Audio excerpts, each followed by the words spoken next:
Well, thank you. It's a pleasure to be here with you all this afternoon. And hopefully, I think the weather's pretty good. It's a little hot, but it's kind of nice to, no rain at least. So that's a plus for this area right now.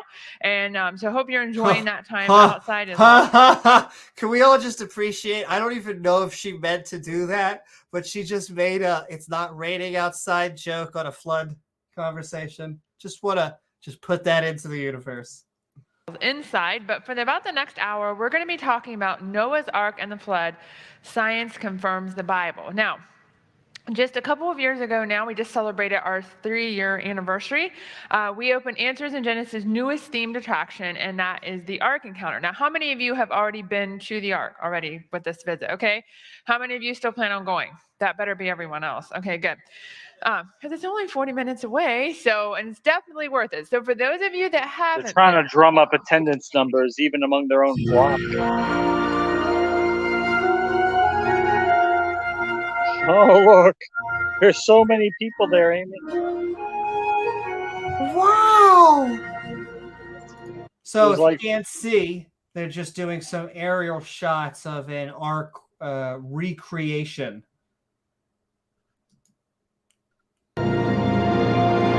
Which I assume was done by more than one family.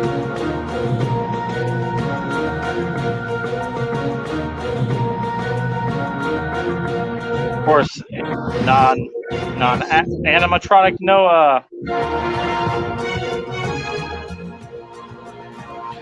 One of the nameless wives.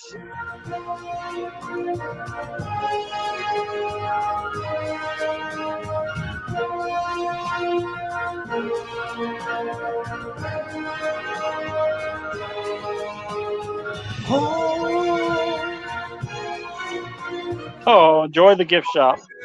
Plenty of gifts. Hey, it looks like you have more than 2 animals there.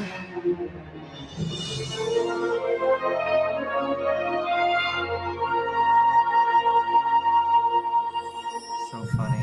Can you imagine, please, ladies and gentlemen, imagine single family building that and then filling it up with 2 of every animal, maintaining it, and the better part of a year in the water. Makes total sense. You'd say, but Amy, it took them 100 years to build it. So I mean, you make it sound like they built it in a week. It took a long time, you know.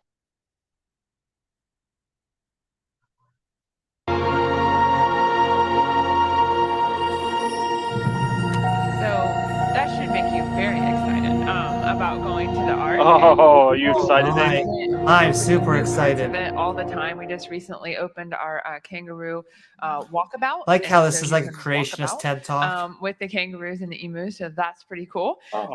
And you know, it's been an amazing 3 years. It's funny they bring the kangaroos. Obviously, many more on their way. No fossils found anywhere else except Australia. God's word. You probably read or heard that we have received some criticism for the Ark Encounter, and sometimes a lot. And we continue to do so, even though it's doing very, very well. I'm sure. These were just some of the titles of articles that I saw. Okay, Ken Ham's Crazy Ark Park. Okay, so Ken is the CEO of Answers in Genesis, which built both the Creation Museum and the Ark Encounter. This is the guy who had to sue. 5 things Kentucky could spend $73 million on instead of a fake Noah's Ark. Now, here's the thing. Kentucky didn't spend a dime. Right? It is a privately funded venture. And Bill Nye. Yeah, but they gave special incentives and many more. And tax breaks to allow it to be built. Many articles that have been written decrying the Ark. Because to many people that are not Christians, okay, to many unbelievers, spending $100 million to build an Ark doesn't make any sense because no. It's a bunch of myth, it's a bunch of stories, it isn't true. So why would you do that? Right? So I understand why they think that way. Fable. Knowing their worldview, knowing what they think. They hate but that what's label. sad to me is it's not just unbelievers, it's not just people that aren't Christians that think that Genesis is a myth and that maybe the Bible really isn't true and all that it talks about. Sadly, some Christians are buying into these ideas. And a couple of years ago, they're buying into science. I know. Return. And this was a study that we actually did of millennials. More and more Christians are turning to science. They want to defend their theology, and yet they don't want to sound and look ridiculous.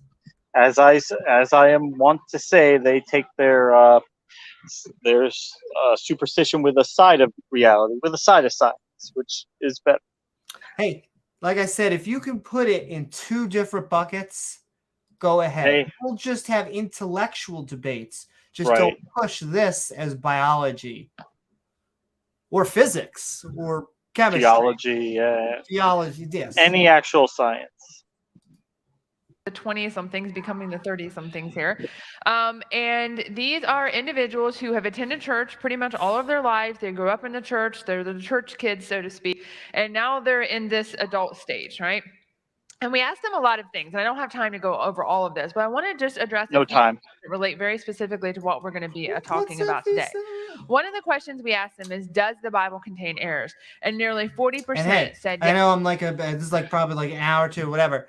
Noah's Ark is a story to enhance spiritual progression. We aren't really concerned with the truth of it, more so with what it can teach us, Noah and not someone else. I'll be honest with you. All of any type of meaning you can get is from maybe a metaphor from these, like I was saying with the Prometheus. If you want to take it as that, okay.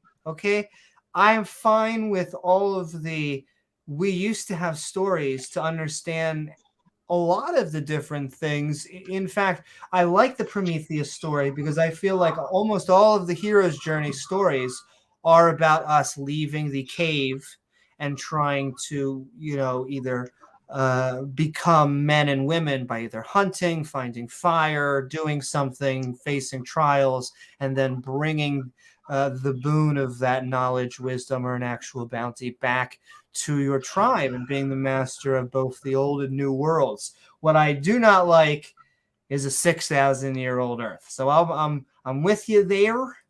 So sending you love. And we just don't like the people that go up against the pernicious thing about people like the Kent Hovens of the world is even though he says, I don't want to teach mine or yours, what he wants to do is for us to stop teaching science, because science is sometimes, and critical thinking is oftentimes, an immunization to religious thinking, or at least this fundamentalist type of thinking.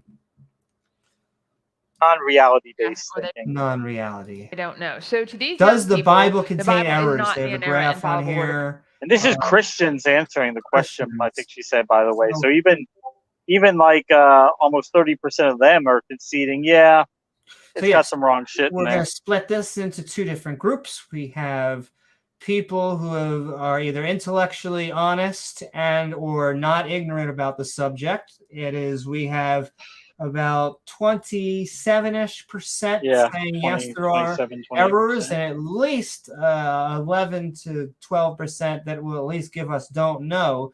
But of course, a good 60-ish% are going to say that no, there are no contradictions, no errors in the Bible. Not one. And we haven't seen any contradictions yet in our Bible studies. Never. I feel like they're going to have to eventually make that a category so that we could go over it. Because we haven't ran across any yet. Yeah. And we're well into Deuteronomy. But yet, I know, it's just the beginning, though. So I know that eventually there are going to be chapters that have contradictions in them. Anyway, we're on having fun, and keep on sending in comments. We are Noah's Ark and the Flood. Sinister Porpoise. You could go to the Patreon to send Amy Newman money. And hey, at least we will not sell you the invisible products. I already have we won't tell you coming up, which is I want an apple that's coming up soon, because we talk about Applegate so freaking much.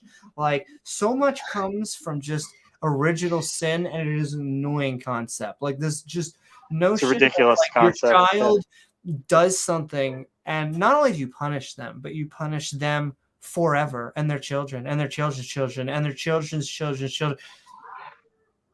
Most moral ever. You just got to kill billions and billions of people. Exactly. Just got to start over. It's an RTS. Problems. And when we ask them, okay, if you think it has errors, what are those errors? Now, this is not a multiple choice question. They can answer however they want, and then we categorize those answers. And what was interesting was that over 50% of their answers had something to do with the book. So they have, okay, what are one of those errors? Writers made a mistake, wrong about age, Genesis disproved, alleged contradiction, never flooded under Noah's time. A lot of those are go to hell. Overlap. Those were listed in from highest to order. So writers made a mistake is actually the most, and unsaved go to hell. That's only like what, maybe 3 or 4%, maybe. Interesting. So they're totally down with that. We're all going to hell. They don't care. All going to hell, baby. Of Genesis, that it was wrong about the age of the earth, that it's been disproved, and that it never flooded during Noah's time. Okay, so they're obviously having a lot of issues with that first book of the Bible. And when we asked them a question about the ark itself, was it actually built or only a legend? 49%, almost half, said only a legend. Okay. Wow. Okay. So once again, I can't tell if I should read this as good news or bad news. That's a high number. Almost half of them. I know. This is, I guess, in a way, this is what we're victory. Hoping. I know. So has Noah's Ark was actually built or only a legend? So actually built is at 51%. If you would have took that survey maybe 150, 200 years ago, you'd probably be like 90% I will say, built. If I put an asterisk on this, I think they are surveying young people. If I look, they are surveying young people, yeah. And so, like up to 29, I think. But still, happily, that I'm glad they said actually built. They're moving in the right direction. Bless you. Yeah, exactly. Thank you. But they're moving. In God bless you. Why? Thank you. Even though it's in God's word, even though it's right there, they said it's only a legend. Now, we might say, well, how is that possible? Because certainly when they went to church, they learned that the Bible was real because they saw these amazing pictures. Ah, just like we talked about before, the Sunday school. Exactly. Pictures. All the ark and all the happy animals, the giraffes. The giraffe sticking out because kids love giraffes. Did I hear that correctly? I want to hear that. I feel like she said something. Seeing pictures of Noah's Ark. Right? I hear you laughing.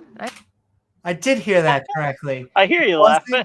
Wasn't just us. Even they find this freaking funny. Look, every book there has the obligatory giraffe's neck sticking up because, as we all know, kids love giraffes. Well, because you want to have something, you want a baseline that it was like all short animals and all big animals. The giraffes neck short animals just go on for days. Now, I don't see the dinosaurs on there, but I'm sure they do believe that. Exactly. Yeah. But I also, once again, it is like, I just want to take horror films and just like make like kid friendly. Yeah, like it's fun. Like Saw, everyone gets murdered. But there's a petting zoo, Amy. There's a petting zoo. That is not the type of petting that we were thought, but you can put the knife down. No, really, this is great. And even they can't buy it. You can tell. Even that audience, their own Christian audience, they're chuckling about it. Couldn't even buy this shit. That's what you should be doing, right? And I can go to my before, can I just one last chance? I want to read just some of these. If we could just the Bible for toddlers, Bible for stories, the Bible for children, Children's Illustrated Bible, Words to Dream On, Bible for girls, great Bible. Oh, that would be an amazing book. Get back in the kitchen. Get on your knees, bitch. We have many amazing animals for you to cook now. It's going to be fantastic. Bible for toddlers, because now genocide is for your, markets 1 to 3. The Usborn Children's Bible, and what is that? I think it's Turn the Flat. I almost thought that was Unborn Children's Bible, like how to read the Bible to your fetus. Oh, yeah, you sit there and read it. But you need to start the indoctrination early. I mean, you can't wait to indoctrinate them till they're born. You've got to start indoctrinating before they're even fucking born. Well, I forget what a pastor once quoted, like, give me the child, I'll give you the man, something like that, because, just give them to... Was it a Catholic pastor? Yeah, probably. Oh, my goddess. Send in love. Oh, I forgot to say, send so much love out there into the Twitchosphere. What's up, Father O'Land? Because you're actually wrong, because God. Oh, an old book said so. In fact, you can find, I'm just going to send that out there, the link to our Twitchosphere right out there, because we are streaming on multiple platforms. And if there is a podcast that you would like to have us stream towards, you just tell us and we will get our butts on there. Fist roots, very much the fist roots. Pugs produce pubs. It's true. The video games, when you're playing PUBG, it only gives birth to other pubs. I won't give you too much of a preview about that, but we're going to talk about that in my debate with Kent Hogan Bubble, so stay tuned for that. It's only give birth to Kents. It makes sense. That's right. Sometimes you have to get really deep into that bibble.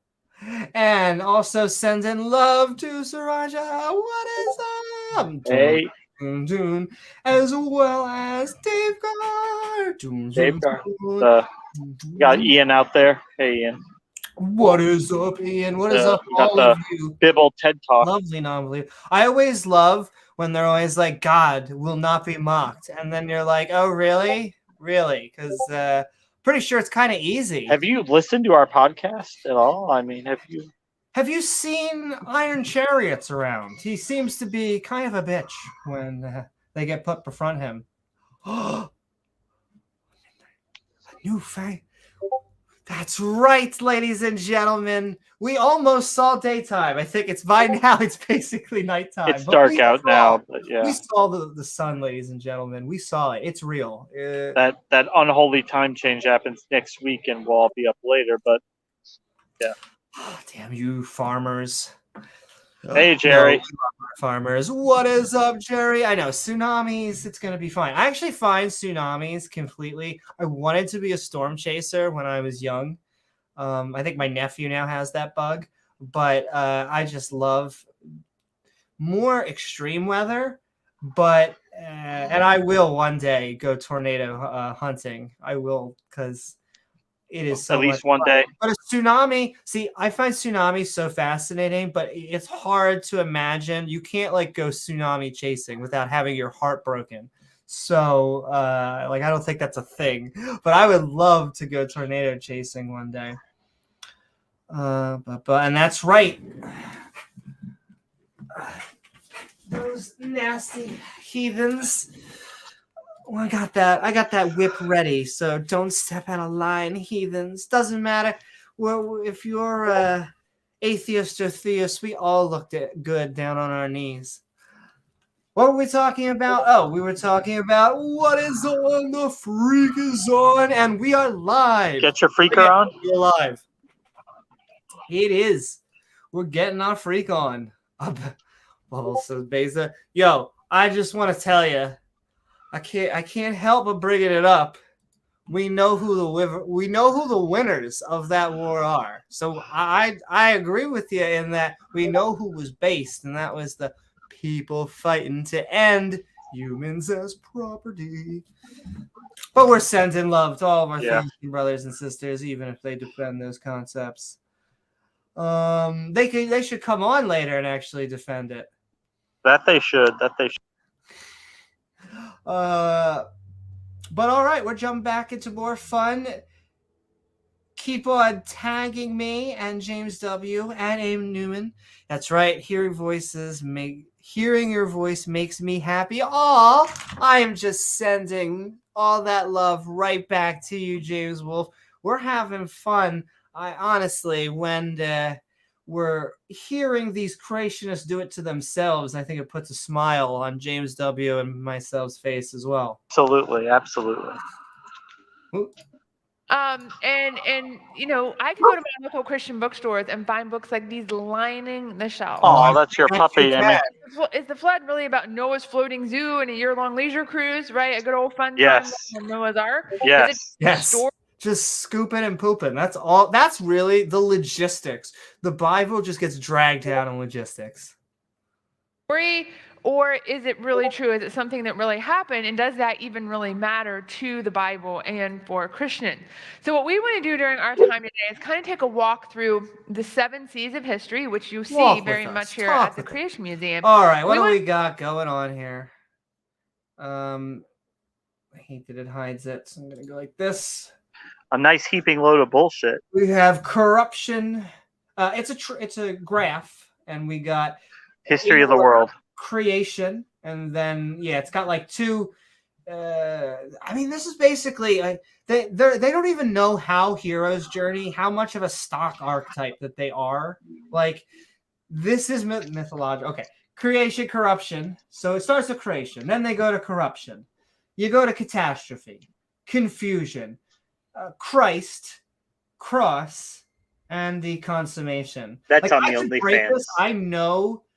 Let me see if I can just do the here, like just basic hero's journey. It's just you have to leave, then you have to start with an event that sends you out of the old world. Something happens that sends you into the new world. You have tests and trials after being coming across a wise old sage that helps to bring you some new powers, and once you have mastered those powers and generally had the darkest moment, it's generally the pinnacle of where light and darkness fight. You are able to cross the boundary and be the master of both worlds. Wow, it's be funny if there was like a word or a concept for this.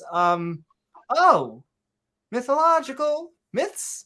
Oh, they abandoned it for the new Star Wars. They kind of threw that out the window. I'm not hating it, because just like not only is it the new Star Wars, it is every Star Wars. It is every good story ever.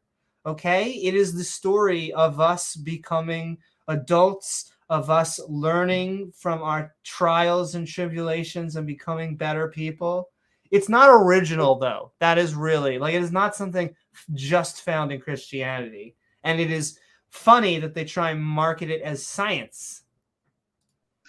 To discover the true history and the reality of Noah's Ark and flood, why it is a real event, and why it really does matter that it happened. So we have to start off with, how do we get to this event in the first place, all right? Applegate. And so let's start with creation, the very first scene. We know from Scripture, it's very clear from the language that's there that God created in 6 24-hour days, and he created different things on different days.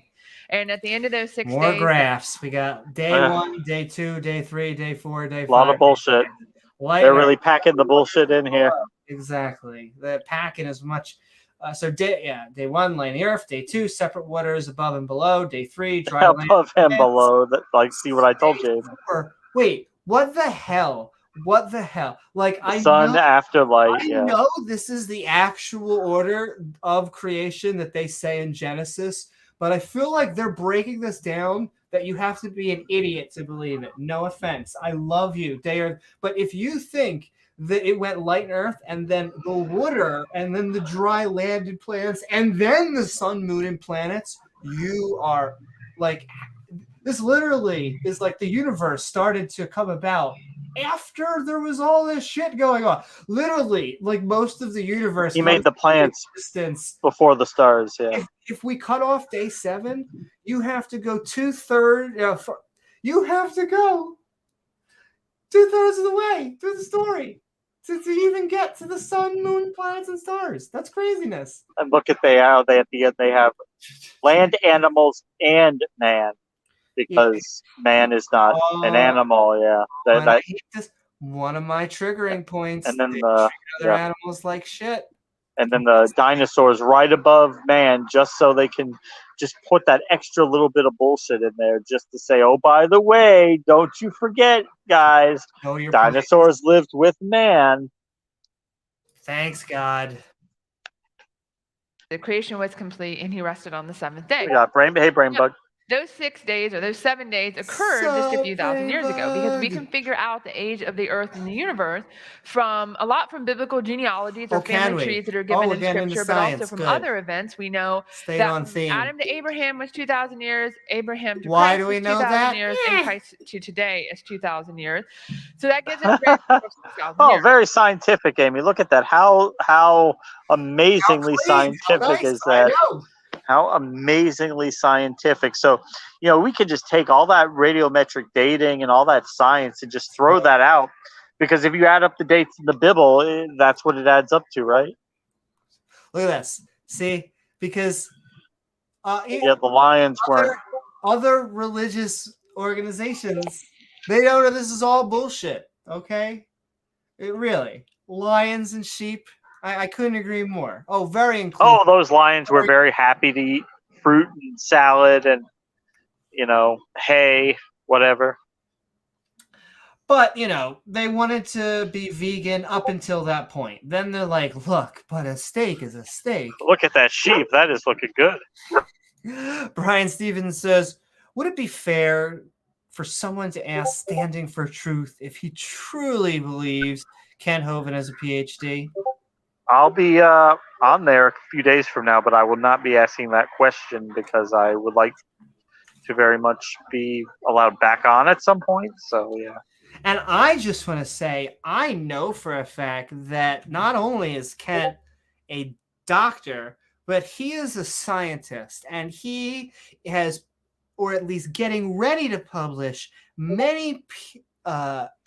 he's submitting articles for peer review, yeah. Gravity experiments are actually about to be peer-reviewed by a jury of his peers. I'm very excited for it. Hey, Randolph. Good to see you, man. What's up, Randolph Richardson? We're just getting blown away with the science on the screen right there, Amy. That is just... Georgia really came with the evidence today. This is astonishing. It is. Like I said, I'm just glad that we're finally throwing away that fossil record that was radiometric dating, all that bullshit. Radiometric dating and pull out the butt bibble. Basically all of genetics. So yeah. Once again, okay, the chapter before that we read today was Noah preparing. He was being told by God what was going to happen, and the chapter after what we read was the water subsiding and the dove being thrown out and them landing. But that one chapter, that's it. That is Noah's Ark, the story of, and that is the science that they are going by. Science. Yeah. Millions and billions of years. And we know that creation was very good. Okay, it is very much. Because he said so. Okay, because he said it was good. No disease, none of those things that we deal with. But it obviously didn't stay that way, and that brings us to the second. Womp womp womp. And we know that Adam and Eve were told not to eat from the tree of knowledge. Yeah. That is exactly what they did, and that's. He told them not to. I have been saying over and over, Applegate will take us down. Okay. It has been just corruption in the entire Yahweh administration. And unless people here maybe are not too familiar with this story, let me just sum it up really very succinctly. The story of Adam and Eve, God, he made everything. He made everything. He made the earth, and he made a garden, and he made all the animals, and he made Adam, and then he later made Eve, and he put them in the garden. And they were naked. They didn't understand anything about clothing. They didn't really understand anything because they hadn't eaten from the tree yet. Okay. So, God put the tree there. And this is the tree of knowledge of good and evil. It's the tree of knowledge. And God told them, don't eat from the tree. Don't eat the fruit. It's very, very bad fruit. If you eat that fruit, you're going to know things. Me, who's a very good fruit. And I don't want you to know things because that's how I made you, so you can worship me properly and take care of the animals. And God leaves the garden, and then the devil, Satan, comes to the garden. And but he didn't just come as himself because that would be obvious. He chose a disguise. He's got a cosplay. And he disguised himself as a vegetarian talking snake with legs, and this vegetarian talking snake with legs that is actually the devil goes up to Eve, and specifically to Eve, because she was a woman and he knew the easy target. Exactly. Got to go for the weakest link. And he starts asking her about the fruit, about everything, and Eve was trying to stick with what God told her and say no. God told us not to eat it, and the devil's like, oh, if you eat that fruit, you're going to know things, you'll be smart. She was trying to stick to what God told her and say, no, knowledge is not good. God does not want me to be knowledgeable and know that stuff. But the devil, Satan, he just kept nailing her with this one after the other, and eventually she gave in and she ate it, and she called Adam and forced him to eat it too, and he ate it. And then what happened after that, Amy? God comes by. Now, I guess, he's omniscient and he's everywhere and he knows everything. But at that point, he was just as a person, like condensed down. So he didn't know everything because he's going to ask him questions. And he's like, well, what's going on? Why are you hiding over there? Why do you not want me to see your pee-pee, Adam? And what's going on? Did you guys eat the fruit? And of course, they come clean and say, yeah, all right, we ate the fruit. Of course, God gets real mad, because he told him not to. And he's like, I'm going to have to bring death. That's it. We're going to have to kick you out of the garden. And now billions of people are going to have to die. But that's not all he did either. No, he turned to the devil. Well, no, he didn't actually do anything to the devil. He didn't care about the devil, but he looked at that snake that the devil had possessed, and he was mad. And he said, I'm going to take your legs away because I'm going to punish you. And it says there that God made him crawl on his belly and eat dust. And we know that snakes eat dust because why would they evolve to eat small animals they could get their mouth around? Why would we have legs, dust? And so we all like our legs. Them having legs is a punishment to have them taken away. Because we all like our legs, so exactly. why would evolution take away someone's legs if it's beneficial? And then, of course, so God looked at Eve and he said, all right, I'm not, now the punishment for you is I'm going to make childbirth painful. So you are going to suffer pain when you bear children. It's going to be dangerous. And millions of women will die over the centuries giving birth because God specifically made it to be dangerous, especially for modern medicine. And so this is their story that supposedly absolves God from any blame in why anything bad happens on Earth. And it's really haphazard. It's really crazy. Always goes back to the apple.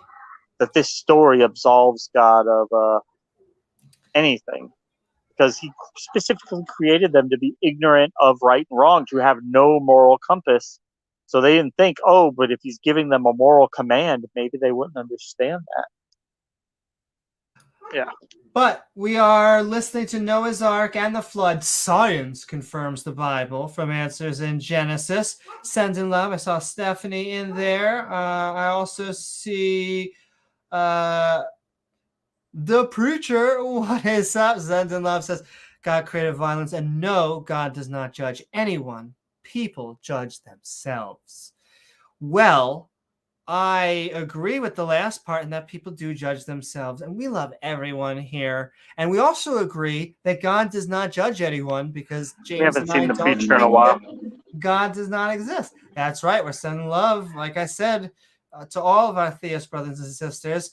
We're just trying to hope and help that they do not think the world is 6,000 years old. But, what God told them, but they did that. They disobeyed God. They sinned. And the result of that sin, the punishment for that sin, was that there was now death and suffering. Yes. See, it's like basic mathematics. You eat an apple, and that equals sin to death. I mean, this is basically science. In this Billions world. Of people have to die now. Because of man's actions. It is man's fault that the world is basically the way that it is. Things die. Shout out to our producer. Because of that. it's man's fault that God made this stupid decision to set everything up so that the first time somebody did anything he didn't like, everything would fall apart. Like he never saw that coming. That's what she said. Or he. Said to love. Oh, I mean, the Bible is just, like I said, it's not just a historical text. Clearly, like the fundamentalists are saying, this is basically a scientific hypothesis. Yeah, I'll give it that almost. No, let me drop off the science part. It's a hypothesis. You want to make it a scientific hypothesis, you would actually thus need to put it in a way that we could test any of this. Baseless assertion. It's a baseless assertion. You're just asserting something with no evidence. And as we all know, what is asserted without evidence can be dismissed without evidence. Exactly. I want to know both, was the T-Rex or was I would also like to know, was the unicorn? Because I think that the unicorn was shoved off. The Bible does mention unicorns, so we have to believe at some point God did make a unicorn. I just think the unicorns were assholes. Like they were a little bit snuck up. And so with their horn, they were kind of pushy with their horn. They were probably chilling with the horses in a hot tub, and they just got thrown overboard. Like, hey, we've got a horn. You guys. They were like, does this Chardonnay really taste that vintage? And they were just gone. Yeah. And Soldier of Science, what is up, says, how epic it must be to be the chosen 2 or 7 animals to be driven to go find that ark. I know, literally, the lottery tickets of all lottery tickets. But the funniest thing in my head is like the before. Just watching Noah actually try and catch 2 of every animal.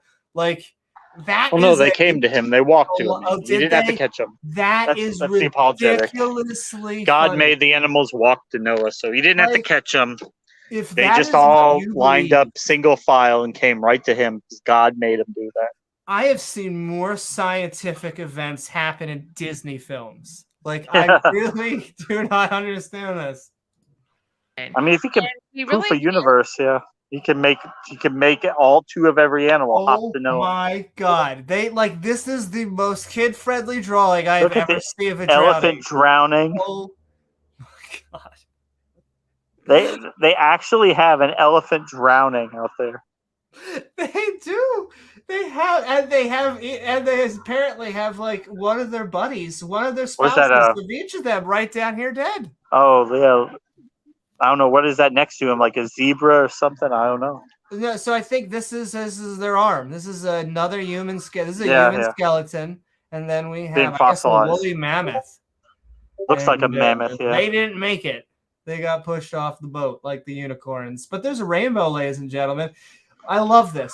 First think about this. I can't help it. Because there's a piece of me that knows somewhere someone is looking at this and they're like, this is so beautiful. So beautiful. Oh, so holy. For us the horrible and tragic effects of Adam's sin. This has been about 1,500 years worth of it. It says, and the Lord saw that the wickedness of man was great in the earth, and that every intent of the thoughts of his heart was only evil continually. And as bad as I think some of us might think things are today, I think they were certifiably worse then, right? Because only Noah was found righteous. Only he and his family were saved, along with the animals on the ark. Thank you, Robert. There are 3 big questions or 3 big areas that people typically have questions or objections when it comes to the reality of Noah's Ark. She's trying to do a preamble. So she's like, you skeptics are talking a lot of shit. So we had to create this. So, okay, bring it. And the flood.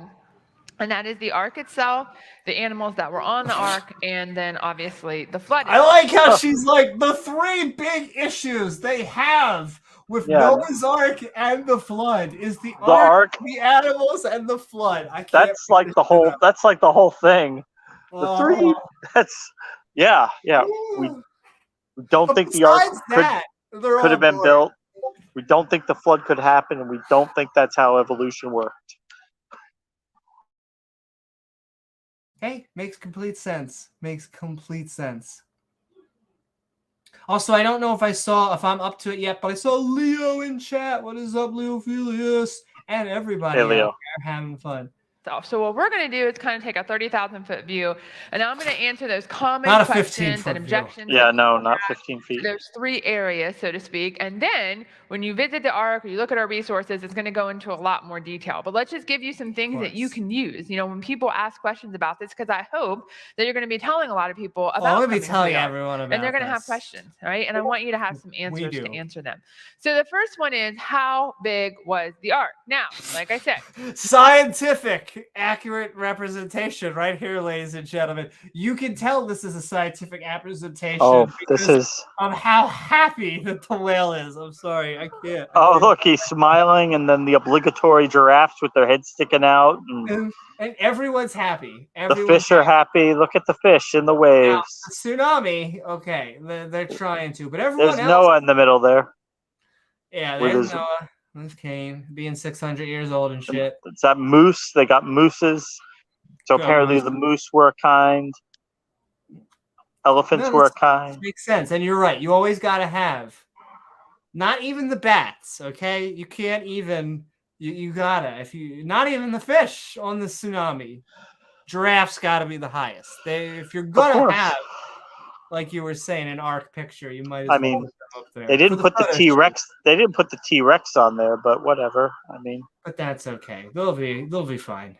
They're down in the ship somewhere with the unicorns. Images of the Ark that look like this one, and we call these bathtub arcs, okay? Because of the way that they're shaped, they kind of look like a bathtub or a fairy tale arc. This is totally not science. Not like ours over here. Right? This is totally not based on the dimensions that are given to us in. We call this a bullshit arc because it's bullshit. One thing I would say is realistic about this arc, and that is this elephant right here. Okay.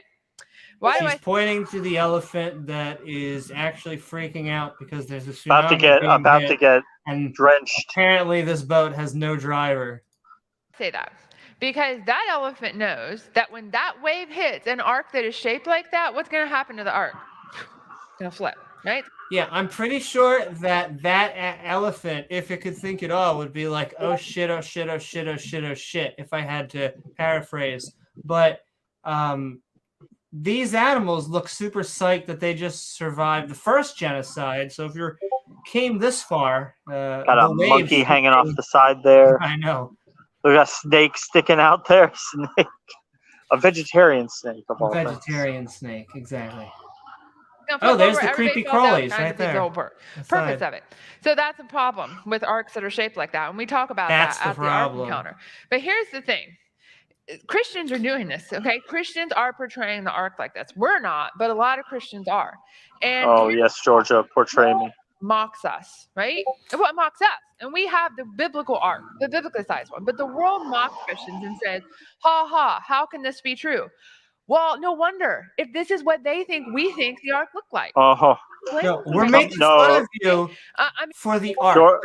It doesn't matter the shape of it. Yeah, your arc is not much better. Your arc is just as silly and unviable as the arc in the children's book. It's just as mythical. Sending love. I saw this. What is up? I saw from Ogre earlier on. Ogre, also send either James or I a DM. We know you are. I sent it to him. Resident science experts are on there. I sent it to him. If he's still on, go to Discord. And you might be able to come on and join us. But we are eventually going to go on to an open mic for everybody as well, because we are looking at Noah's Ark and the flood. Answers in Genesis seems to be telling us that science confirms the Bible. Though I do have to send an advertisement for Answers in Atheism, Speed's wonderful channel. Go over there. There you go. Scott Ducat. We need to go back on there as well. There's just so many fantastic so many things to do. They have a right to, if that's the way we portray the ark. We get it, the way woman. We portray this event. Yeah, I see why they're making fun of us, because there's no way this is going to survive a year-long catastrophic flood. Okay, it's not. So, so we have got to change. Yeah, that. yours is not much better. So over and over and over again. Oh my God! And present. Like, I can't tell if she is parroting herself at this point. Like, they're trying to be like, this is not the representations of what Noah's Ark is. But like, what was it then? I mean, it was a boat. We've got VeggieTales over here. We have she's got Legos and all this. Yeah, these different toy representations of genocide. It's fantastic. To our children, especially, that this is a fairy tale. That's kind of in essence what we're doing when we portray it like this. Because I always say, but I am hoping like for a Hanukkah miracle to freak. I'm sending love to you either way. We have that information in Scripture. We can certainly build, or at least when we draw images of it, make it a scale model of that. We know that its length was 300 cubits, its width was 50 cubits, and its height was. These are made up parameters, by the way. There's no actual thing called a cubit. 30 cubits. You might say that's nice, but I have no idea. It's not a defined unit of measure. It's a term of measurement we don't really use anymore, but it's basically the length of an adult man's elbow to the tip of his middle finger. Yeah, now, depending on the guy, obviously that size is going to vary somewhat. Now we're talking. Exactly what size cubit Noah used to build the ark, but we do know that in large-scale ancient construction projects, they typically use the long cubit, which is 20.4 inches, and that is what we use to build Ark Encounter. People say, "Is it actually built to the dimensions in Scripture?" And my answer is yes. It's actually built to those exact dimensions. And so if we do a little bit of math here, we can figure this out, that its length was 510 feet, its width was 85 feet, and its height was 51 feet. So that gives us a very different looking ark, okay, than those bathtub arks or those fairy tale arks that I showed you initially. And we don't even have to imagine how big it is, because we can actually go and see that. We can experience that. So when people ask me to describe the ark, I usually just say massive, okay? Massive. I want to say that is how I describe many things, and so thank you. I just want to. Oh, thank you, Amy. That's very kind of you. So what she is building up here, what we just went through that rigmarole, she's like, it's not like it's in the picture books and like on the toys and stuff. It's like bigger than that. It's a real big boat. It's a big boat. Really big. It's not like okay. You can fit a lot of animals on. You can fit a lot of animals on there. It was 15 feet a boat.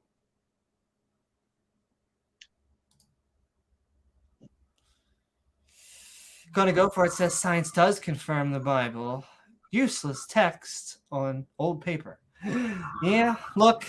Toilet paper. I have respect for any book as a book, and yet the notion of a holy book is just silly. Is just ridiculous. There is no inspired word of a God, and especially the Old Testament. I mean, the Old Testament is just filled with so much maliciousness, so much murder, genocide, and so much silliness that it's slavery. Yeah. But that's the one silver lining, as Carol said. Whew, that's the only really good thing that we could take away from this night is that we're lucky none of this actually did. I know. Isn't that so funny? Like this is the anti-TED Talk. To try and make it, they're trying to like give it that sciencey vibe, but the know that you how you know this is science is you bring up a very serious slide and half the audience laughs. That's how you know that she's doing well. Nearly 40% said yes. Can she not look at the graphic? It is not even 30%. Look, math is not the young Earth creationist strong point. What is their strong point? Bullshit. I'm not sure what their point is. The largest freestanding timber frame structure in the world. All right. I've been at the Ark many days when there have been thousands of people there, and it can be kind of weird, almost in some way. You have to pay people to show up. The Ark, and you think, where is everybody? And it's like, oh, they're on the Ark. Because it can accommodate all. We were like, where's like the coolest place to hang now that everyone's drowning? And everyone was like, well, we're going to the Ark. Oh, come on. We've all seen the pictures, like the aerial pictures of the parking lot, like 90% empty. Yo, it was hopping and bopping back then. Yeah. The sinister Porpoise says, can God tell me how I can send you money?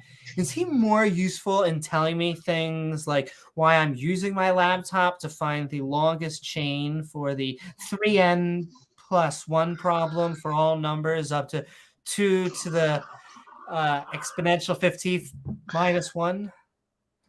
I'm going to go with yes. I believe that God would have an answer for you right now. Hold on, he's gonna look, and it says no, he doesn't. In fact, there's a lot of things that this God either doesn't have the answers for or gets the answers wrong. The things that it actually gives answers for are more horrifying than apparently what it doesn't have answers for. And Brian Stevens says, "Can't you see the yes group is nearly 4%?" Oh yeah, exactly. The funny thing is they are losing their own battle on this. Not even giant swaths of the faithful believe this, because once again, giant boat. Those people, okay? It's not a problem. It's huge. Huge. I sometimes do interviews with journalists, and they'll come to the Ark. They'll want to meet me there, and they'll say, "Okay, can you give us a quick tour of the Ark?" And I'm like, "No." Okay. There's no such thing as a quick tour of this. A fucking 10-minute presentation on how big her Ark is. Look, I got it. If you got junk in the trunk, talk about it. Okay, it doesn't happen that way. It's a football. She's proud of her Ark. It's 2 school buses wide and approximately 3 giraffes stacked. Okay, so once again, science. We're just doing some fucking science. Oh, thank you so very much. Sending that love right back to you and to everyone out there in the internetosphere. We are Skeptic and Ranting on Noah's Ark and the Flood. Science confirms the Bible, and I will tell you, it has been lots of wisdom already. If you can imagine that, that does not even get you to the top of the bow fin, which is up here. That is about 10 stories off the ground. One of my favorite things to do is to go to either end of the Ark and just kind of look up, right? And you get a sense of its size from that. If you have walked all 3 decks, bow to stern, you'll get your, if you have one of those, watches where you have to close what the is up, Titan Uranus? Right? You're going to be able to do that at the Ark. Okay? It's not going to be a problem with the walking there, because it's just a massive structure. Its volume is equivalent to so massive, Amy. So massive. Semi-trailer, so you can put a lot of stuff in there. James Will says an apologetic I've come across was that time was faster in the past. I've heard crazy stuff like that. Justify like, oh well, it was 6,000 years and 13 billion years, Amy, because time ran at different speeds. So now we look back on it and it was 14 billion years, but before it was just 6,000. I mean, in their time, it's just absolute sci-fi nonsense that they need to pull out of their butthole just to make a big boat work. And a guy that's 600. Here's a better explanation. People can't live, at least currently, to 600 years old. They have never been able to live to 600 years old. I would be very remiss. There may be plants that can go. There are plants that can go extreme amount of extreme time. Ages, yeah, over 1,000 years. And yet we know of no human. No human. What's up, Randolph Richardson? What is up, everybody? The godfather of atheism. Stacked Giraffes. I saw them concert in '84. Well, I mean, once again, that is the type of science that we're doing here. I'm not hurting her because of analogy. It's just, well, first of all, James, I think we have confirmed that the giraffe is basically the go-to image for the Ark. Yeah. They just can't get enough of that damn giraffe. I don't know, Farron. You want to meet Amy at the Ark for some interesting fun? That would be like, was it like a year ago where Catholic bishop had to, I think it was in Louisiana, had to publicly burn a church altar because one of their priests had a couple dominatrixes and they did some naughty things on that altar. Amy. Oh my. Oh, well, yeah. I do have to say, you're the good guy when you're spreading blood around an altar. Yeah, the priest decided to desecrate the altar. Yeah.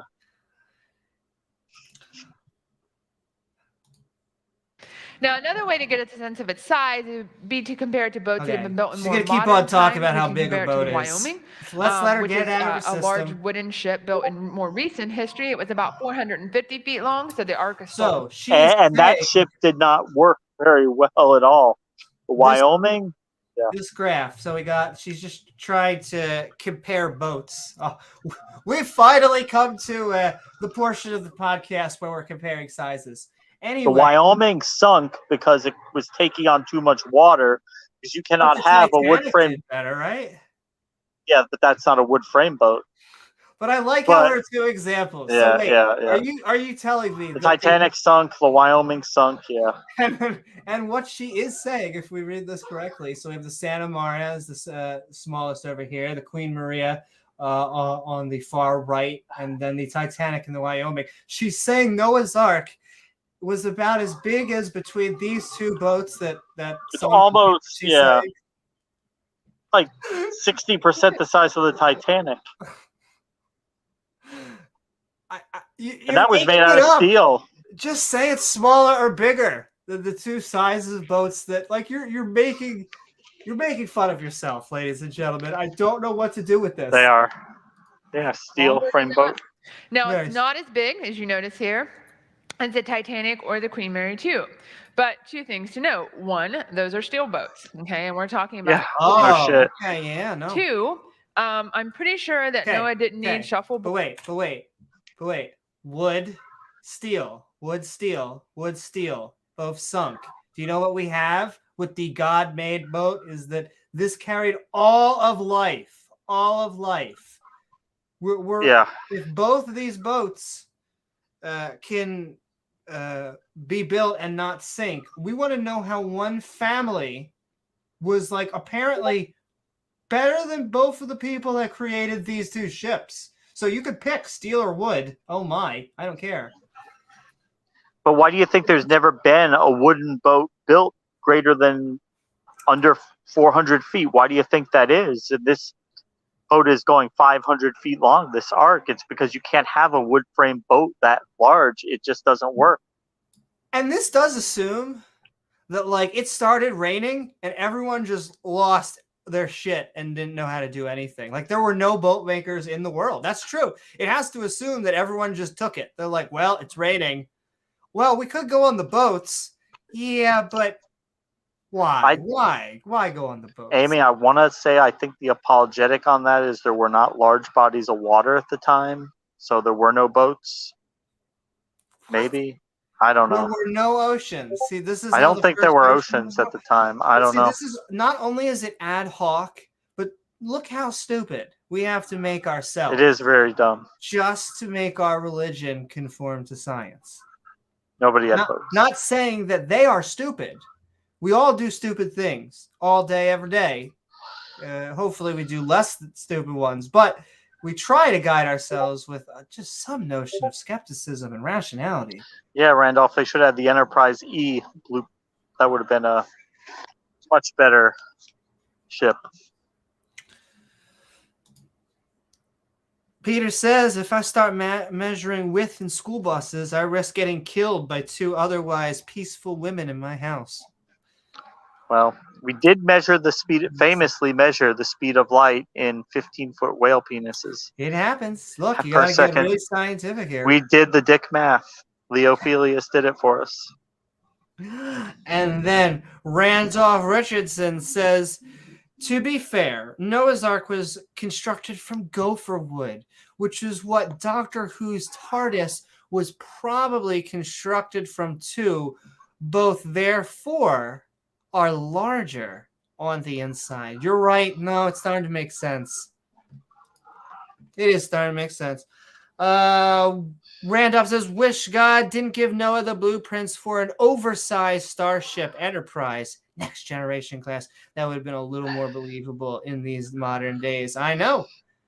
At least we would have gotten something cool. I mean, this is just a big ship. Just a bit, like, everything she's been talking about is like the ship's really long. It's not like a really stubby, okay? Not it's like really huge. Really huge. 15 feet. Tremendous ship. Here. Fucking huge. I'm pretty sure that Noah didn't need shuffleboard and swimming pools and golf courses and whatever else they have. Well, why not? Okay. I like how she's like, well, she didn't have. She's basically saying they didn't have the shit we were hawking in there. Yeah, they're primitive man. What would they need any of that shit for? And is it Take really care of them a animals. replica then? If you whatever. Yeah. I like those things, but he didn't need those things to survive the flood, right? So what he needed was a cargo ship. It's right? like because the he had Liberty lots of cargo, Bell, but the animal inside cargo, you and find their there's food like a and their gift water shop and things like that, and inside living the space bell. for he and his family. So he needed a very different type of ship. And research has actually been conducted on the Ark by engineers to understand that its dimensions are actually perfect for a cargo ship. We actually so perfect. Perfect. For cargo ships, because there's a lot of things that. She has a chart that has this literally looks like it is a mattress infomercial, but she has maximum comfort at top, maximum strength on the right, maximum stability. You want the right. You want the right amount of hardness and the softness. You know, you don't want it too hard. Not now too we're soft. selling dildos, but I'm good with either one. You need a good mattress to have a good old time on. You have to factor in, but the three big ones are comfort, stability, and strength. And so when you look at the Ark, it basically falls dead in the center of that triangle. So it's a perfect balance, basically, of all three of those things when you have to take it's all a mix three between into a TED Talk because if the Ark was taller, longer, or wider, it would break apart, it would tip over, or the people and animals would be so sick that they wouldn't be able to survive. So it's giving you the best possible scenario, basically, for a ship that's large. Now, there's been further study that's been done on the Ark. There was a study that was actually published in 1993 by a Korean scientist who built a scale model of the Ark and put it out on the open ocean. They said, well, let's see. Okay, we have basically someone in Blender just created a 3D model and threw in some water animation. Looks like Lucasfilm style water animation. Something that happened. This is really, the dimensions that were given. Not a particle generator, right? Could it withstand the waves and things like that? So they put it out on the open ocean and declared, yes, it is a very seaworthy vessel. And I say, of course it is, right? Because God is the one that gave Noah the dimensions. Noah is the one that had the know-how to be able to execute that, put it together into something that would survive. Now, I do spend a lot of time on the sides of the Ark is one, because that's a big question we get, but two, because of how we're presenting this, right, to the world at large, but especially to our children. And one of the ways that we try to emphasize that at the Ark is don't forget them children exhibit. Look, for a girl who really likes taking pot shots, emphasize that at the Ark is the fairy tale art exhibit. Like if you want to say this is not how it is, she says fairy tale Ark, stop painting it like this. Like, stop painting it like they are all happy that they but Amy, the latest Saw movie. It gets the kids, and we've got to get them believing this shit as soon as possible, Amy. We really have to start reaching them when they're young before they start to think for themselves. Exactly. If they don't buy this shit before they start thinking for themselves, they might be skeptical about it. Got that awesome shot of that giraffe, though. Hey, Bibble Burner. What is up, Bibble Burner? And this giraffe, I mean, he's actually in both sets of the frame. He actually starts on the kind of center left and moves over to the right. That's a long neck. Or is that two? Either way, we got to have two of them, yeah. That's got to be two. Either way, we love our giraffe. A zebra with a well, then that also confirms that the giraffe still has to be the highest thing. Giraffe continues to have to move. In it, we show a lot of those books and a lot of those toys that I've already shown you in this presentation. And because that almost without fail in our modern culture, this is how the Ark is presented as whimsical, cute, and fairy tale like. Now, I've had people say to me, well, I think this is okay because, I mean, they're just kids, right? So it's okay to present it this way to them. And my response to that would be, not that they're just kids, they are kids. And they look to us. Not that they're just kids. They are kids. Not that that was redundant, but that was redundantly redundant. But thank you. Us for truth and for giving them truth. So when they look to us for truth and we present it like a fairy tale, what's going to happen? Make sure they're it's not enough. going to understand this correctly, and that is my issue with that. That's why it matters even more how we portray the ark, especially to our young people. Yes, it does. A cubit does vary based on arm I can length. convince you that the flood was not real, then I can convince you that heaven and hell are not real. I can convince you that lots of other things in the Bible aren't true either. And like I showed you with those millennials. If I can convince you that the flood was not real, then I can convince you that heaven and hell are not real. I assume this is not quoting the Bible, so thank you for the apologetics. I mean, I would say that there is some truth to that, because if we could demonstrate when the Bible makes real demonstrable claims that are testable and you can verify them and it doesn't pan out, that is a good reason to question the claims that it makes that are not testable or verifiable, like heaven and hell. Indeed. And yeah, nice way out. Once you start questioning one or two of the superstitious religious views, it unravels. And that's true, Bible burner. They know so little about nature. And they're so arrogant. They think that they know more than like the entire scientific collective of decades of laboratory research, peer-reviewed research, people dedicating their careers, and they just hand wave that away and say, "Well, I've got an old book that says different." So, and that's right. Can we actually just not even reinterpret that? Just really read that from a different perspective. If I can convince you that the flood was not real, then I can convince you that heaven and hell are not real. Sounds good to me.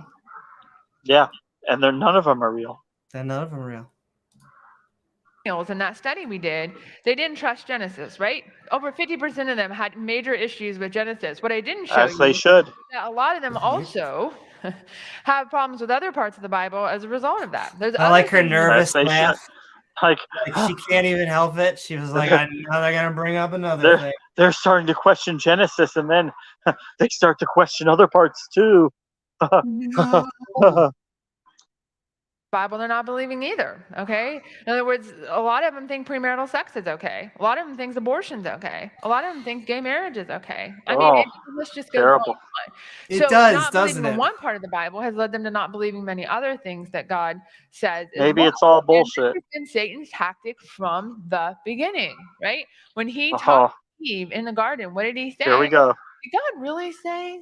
I mean, has God indeed said, "You shall not eat of every tree of the garden"? To Applegate. He got her to question God's word, and sadly, she believed him. Right? She believed the lie that he was telling her. Maybe because she didn't know anything, and as a result, the devil was much more smarter and knowledgeable than her. Was obviously the snake had God made her ignorant. So what I'm saying is, this is why it's a biblical authority issue. Is the Bible really true in all that it says, or is it not? Right? It's not. We have truth. Let's present it like truth. Okay. So that's why it's so important that we portray the ark accurately. All right. Let's talk about the animals. How did Noah fit all those animals on the ark? Okay. It took her like 20 minutes to get over how big her boat is. But it's really big. Really, really big. It's huge. Some people are saying. Here we go with the fucking giraffes again, and there's Noah in the middle. Look at that. He doesn't look too happy there. Realizing spending his whole day shoveling animal shit out of the ark. What is up? Yeah, I cannot agree more. Our navel proves evolution, folks. I mean, there is a reason that we have to cut umbilical cords. I remember I had a Sunday school teacher one time. He's like, he was like trying to do a riddle, basically it's like, what body part did Adam not have that you have? And the answer was, at the end of the day, nobody could guess it, but it was a belly button, because he wasn't born. God just poofed him out of dirt, so he wouldn't have a belly button because he was never connected to a placenta. Yep, even though we know factually that women came before men. As it should be, ladies and gentlemen. These guys do not let the facts interfere with their superstition. I honestly don't think this would be as much of a question if we actually portrayed the ark accurately. Okay? Wow, you're going right back to big boat. It's hard to think about all those animals on there. But when you know how big it really is, right, and its volume is equivalent to nearly 500 semi-trailers, it's a little bit easier to think about how those animals get fit on there. But we get it. let's play It's a devil's advocate big here. boat. There are a lot of It's animals fucking in the world. big. You Yeah. actually gave us examples of boats that were bigger and smaller that both drowned. So it's not the size, other than the bigger you make it, the more unbelievable it gets that it was made from a Right. single family. A Oh, single my Lord. family out of wood, more than almost twice as long as any other wooden boat that's been seaworthy has ever been able to be built, even by modern shipbuilders. But it makes sense. No, it totally makes sense. Right? Most modern estimates would say there's about 8 million species of organisms, both marine and land animals. That includes insects, all of that in the world. God, I love when she just sounds so annoying. Or so annoyed because, like, when she actually has to say a scientific statement, she says it as if she's, like, being dragged along. Like, yes, no, there are millions of species. Do you, though? Do you really appreciate getting millions of species on a boat? Do you appreciate how big a million is, no matter how big that boat is? Like 2 million of anything, unless you're just towing creeping things. Even then, do you really understand how big million is? I really don't think you do. Not at all. Okay, so let's just say Noah had to take 2 of each of those, even though we know he had Call to me take in the 7 morning. pairs of sun. Let's just say Take 2 because 2. the math is easier. That's 16 million animals that he would have to take on the ark. So I found like the absolute worst possible picture I could find. But she's going to keep on showing them to you, folks. She's going to keep on showing them to you. This is what the hell of an acid fever dream am I looking at? All right. So there is a boat. Every square inch of this picture is filled with animals. And so we have Noah and a man. I love it. We got 2 redheads. Not hating on no redheads, but I love we have 2 Check very Discord, Ogre. skin redhead Noah apparently out here chilling out here. They're very happy. He looks a little stoned, but he's fine. We got all of the animals out here front and center. We have our main man, the giraffe. But what I really like is we have basically all the animals that get away with it. Like, this is just a giant list of animals that God didn't fuck. So, like, you have all of these, like, water animals out here that God was like, not really gonna let you guys go. You're not so evil. It was, it was the unicorn. The unicorn was a dick. And then my favorite, there is like a rainbow of, I assume that is their representation of a mix of either birds or creepies, just making like a genocide rainbow survival graphic over here. So it was like a class photo. Everyone who survived the horror film came. Fantastic. Fantastic. Yeah, Scapegoat, welcome aboard. The flooding is just fine. We really had a long explanation onto how big this boat is, but now she's moving into her second point, how big the boat was. So this is going to be interesting. Whoa, okay, that one's just really busy. But so even with a biblically sized ark, okay, like we have down at Ark Encounter, think this, only worse, okay? Because that's what, you can't fit 16 million animals on even a biblically sized ark. It's not going to work. It's going to be a problem. And when Bill Nye, the science guy, debated Ken Ham on this very stage just a few years ago, this was one of the questions he asked. He said, how can you put, his number was 14 million. He said, how can you put 14 million animals on the ark? All right, so I always say, let's talk about that. It's a valid question. And there's sending love out there, Ogre. I will say, if you would like to join us for our Skeptic and Ranting, we know we have lovely skeptics out there with expertise in the fields, and we know this is a claim that really gets you peeved. So if you would love to join us, we will be going open to the open mic night at the end of the video.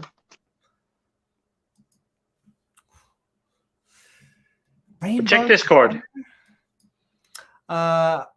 And yeah, I love taking pot shots. It just, I love Kent thinking that he could be a science teacher. Now, look, there are fantastic theist science teachers out there, okay? I don't want to throw them under the bus. I want to paint with as small a brush as possible, but it's generally because they're not bringing their religion into the classroom. They're actually just doing their job. I only really struggle with people like this. This person, I assume, I'm pretty sure Answers in Genesis actually lobbies very hard to get creationism taught in school and evolution out. I'm sure they would like it, yeah. But we're sending love to Wesley. I see you out there. What is up, everyone? Sending love, Wesley. Send love to all of our theists and Christians specifically, and Muslim brothers and sisters. And woohoo! All right, we got Ogre. We got him joining us. So we're going to have a threesome, actually. We are watching Noah's Ark and the Flood. Science confirms the Bible. As I cough in the microphone. We are going to get an actual scientist in here. That's right, baby. I had a long night on my knees. What were we talking about? Ogre, we are Noah's Ark and the Flood. Science confirms the Bible. Welcome to the panel. We're having some fun. Hey, thanks for having me. Hey, welcome, Ogre. Yeah, as you said, this is something that takes a special interest to me, so I'd like to play. Absolutely. Oh, we like to play. We'd like to even have a role play. I know, Gizmo. Gizmo wants to play too. I have a threefold answer basically to that question. The first one is that Noah, we have to remember Noah only had to take the land-dwelling, air-breathing animals. He did not have to take the sea creatures because there was plenty of water, right? And we know that. Whoa. Oh, there was plenty of water. I just love this. That they're just like, well, you know, there were going to be sea creatures anyway, so why should we pack them? Yes, but you don't answer why he's killing the land and air breathing animals. Like, was the goat evil? Was it evil goats again? It happens. Animals. He did not have to take the sea creatures because there was plenty of water. He didn't have to do any of this. And we know that from scripture because it says of the birds after their kind, of the animals after their kind, and of the creeping things. Okay, those are the things that are going to go on board. So if you eliminate the marine species, okay, every marine species from that list, that number is going to drop dramatically. That 8 million. I like how, okay, so what was that apologetic? Well, it kind of wasn't a lot of animals, because if you take away the water animals, it's like not even that much. It's just millions of species. And correct me if I'm wrong, Amy, has she said if this is pre or post dinosaur? That's a good question. I don't know if she said this is pre or post. She did like a mythic structure intro where you got to talk about sin, and then she somehow worked it up all the way to Jesus. But naturally.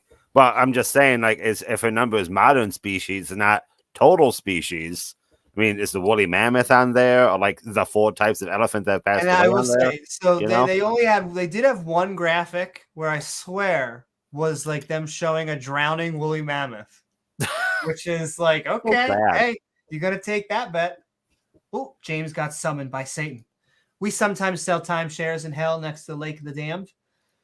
It's part-time, but you got to do what you got to do. And all right, we're going back in. Noah's Ark and the Flood. Science confirms the Bible, as it does. Insects, we don't really know because they're technically not air breathers. They could survive in other forms outside the ark during the flood. But even if he didn't take them, they wouldn't take up a lot of space. But if they didn't have to take them, again, that number is going to drop dramatically because marine species and... Also, it sounds like you're trying to hedge bets on creepy. It said creepy, okay? Stick with your bugs. It said all, but you can't even keep the fact that it had all the bugs on there. She's like trying to knock off as many species as she can. It wouldn't matter if it was just 2 of every animal that is not an insect. That is millions of species. Insect species, that's some of the most species we have in the entire world. Mammals as a whole make up a very small number compared to that. All right. Next part of the answer. He brought young adults. And when I say Noah she's trying brought to get them, out now. okay, we have to keep in mind, God brought the animals to Noah. Noah then took them on the ark.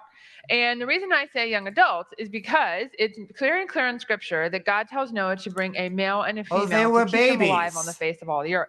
The whole idea is reproduction, right? After the flood, because he wiped everything out. So you got to start all over again. So it would make sense to bring younger animals because they have the longest reproductive life ahead of them, right? You're not going to bring animals that are really old and past that. That's not Amy, right? So I think it's worth pointing out here that nothing she's saying is Genesis 7, 2, and 3. Like, she put the Bible verses up there and is not at all referencing them. And so 100%. So early on, because just in preparing for this video, I re-looked at Noah's Ark, and it was 24 verses, like just a single chapter, really a whole lot of nothing. And I really wanted to go over it before we did this. So we kind of did that up at the forefront. That's why we're almost 3 hours in. We couldn't help ourselves because besides that one chapter, there's nothing. And she's just making shit. She's just that is the difference between bullshitting and lying. Like, I don't think she has the intent to deceive, but a bullshitter can just make shit up as they're going along. So she's just bullshitting. Because who's going to question her? It's going to be the skeptics, and the skeptics are already atheists, or, the heathen old earth creationists or whatever. And so it's almost like she's doing a PowerPoint presentation trying to convince her own audience. Yeah, 100%. Yeah. I mean, if she wanted to convince disbelievers, you think she'd use, like, I don't know, a number at some point or a reference anywhere? She at one point, they always use very even, like it's like it was 2000, 2000, 2000. So 6,000 years old, as you can see.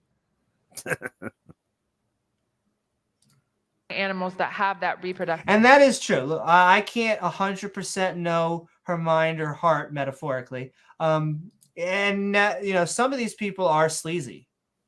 I mean, I'm not a big fan of Ken Ham's organization or Answers in Genesis. So, I might be leaning in Mika's side here. Yet, I hope that she is not trying to deceive. But, I think Ken Hovens of the world know better.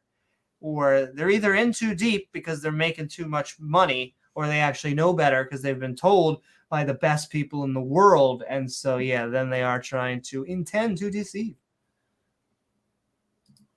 Of life ahead of them. Also, the younger the animal is, the smaller it is, the less space it takes up, the less food, the less waste, all of those things. Okay, so that all works out really well for this particular event. Now, the last point of this, I want to spend just a little bit more time on, because as a biologist, this is something that's very important to me. Oh, is it? Noah had to take two of each kind, not two of each species. Well, as a biologist, you should know that kind is not a scientific word. Right?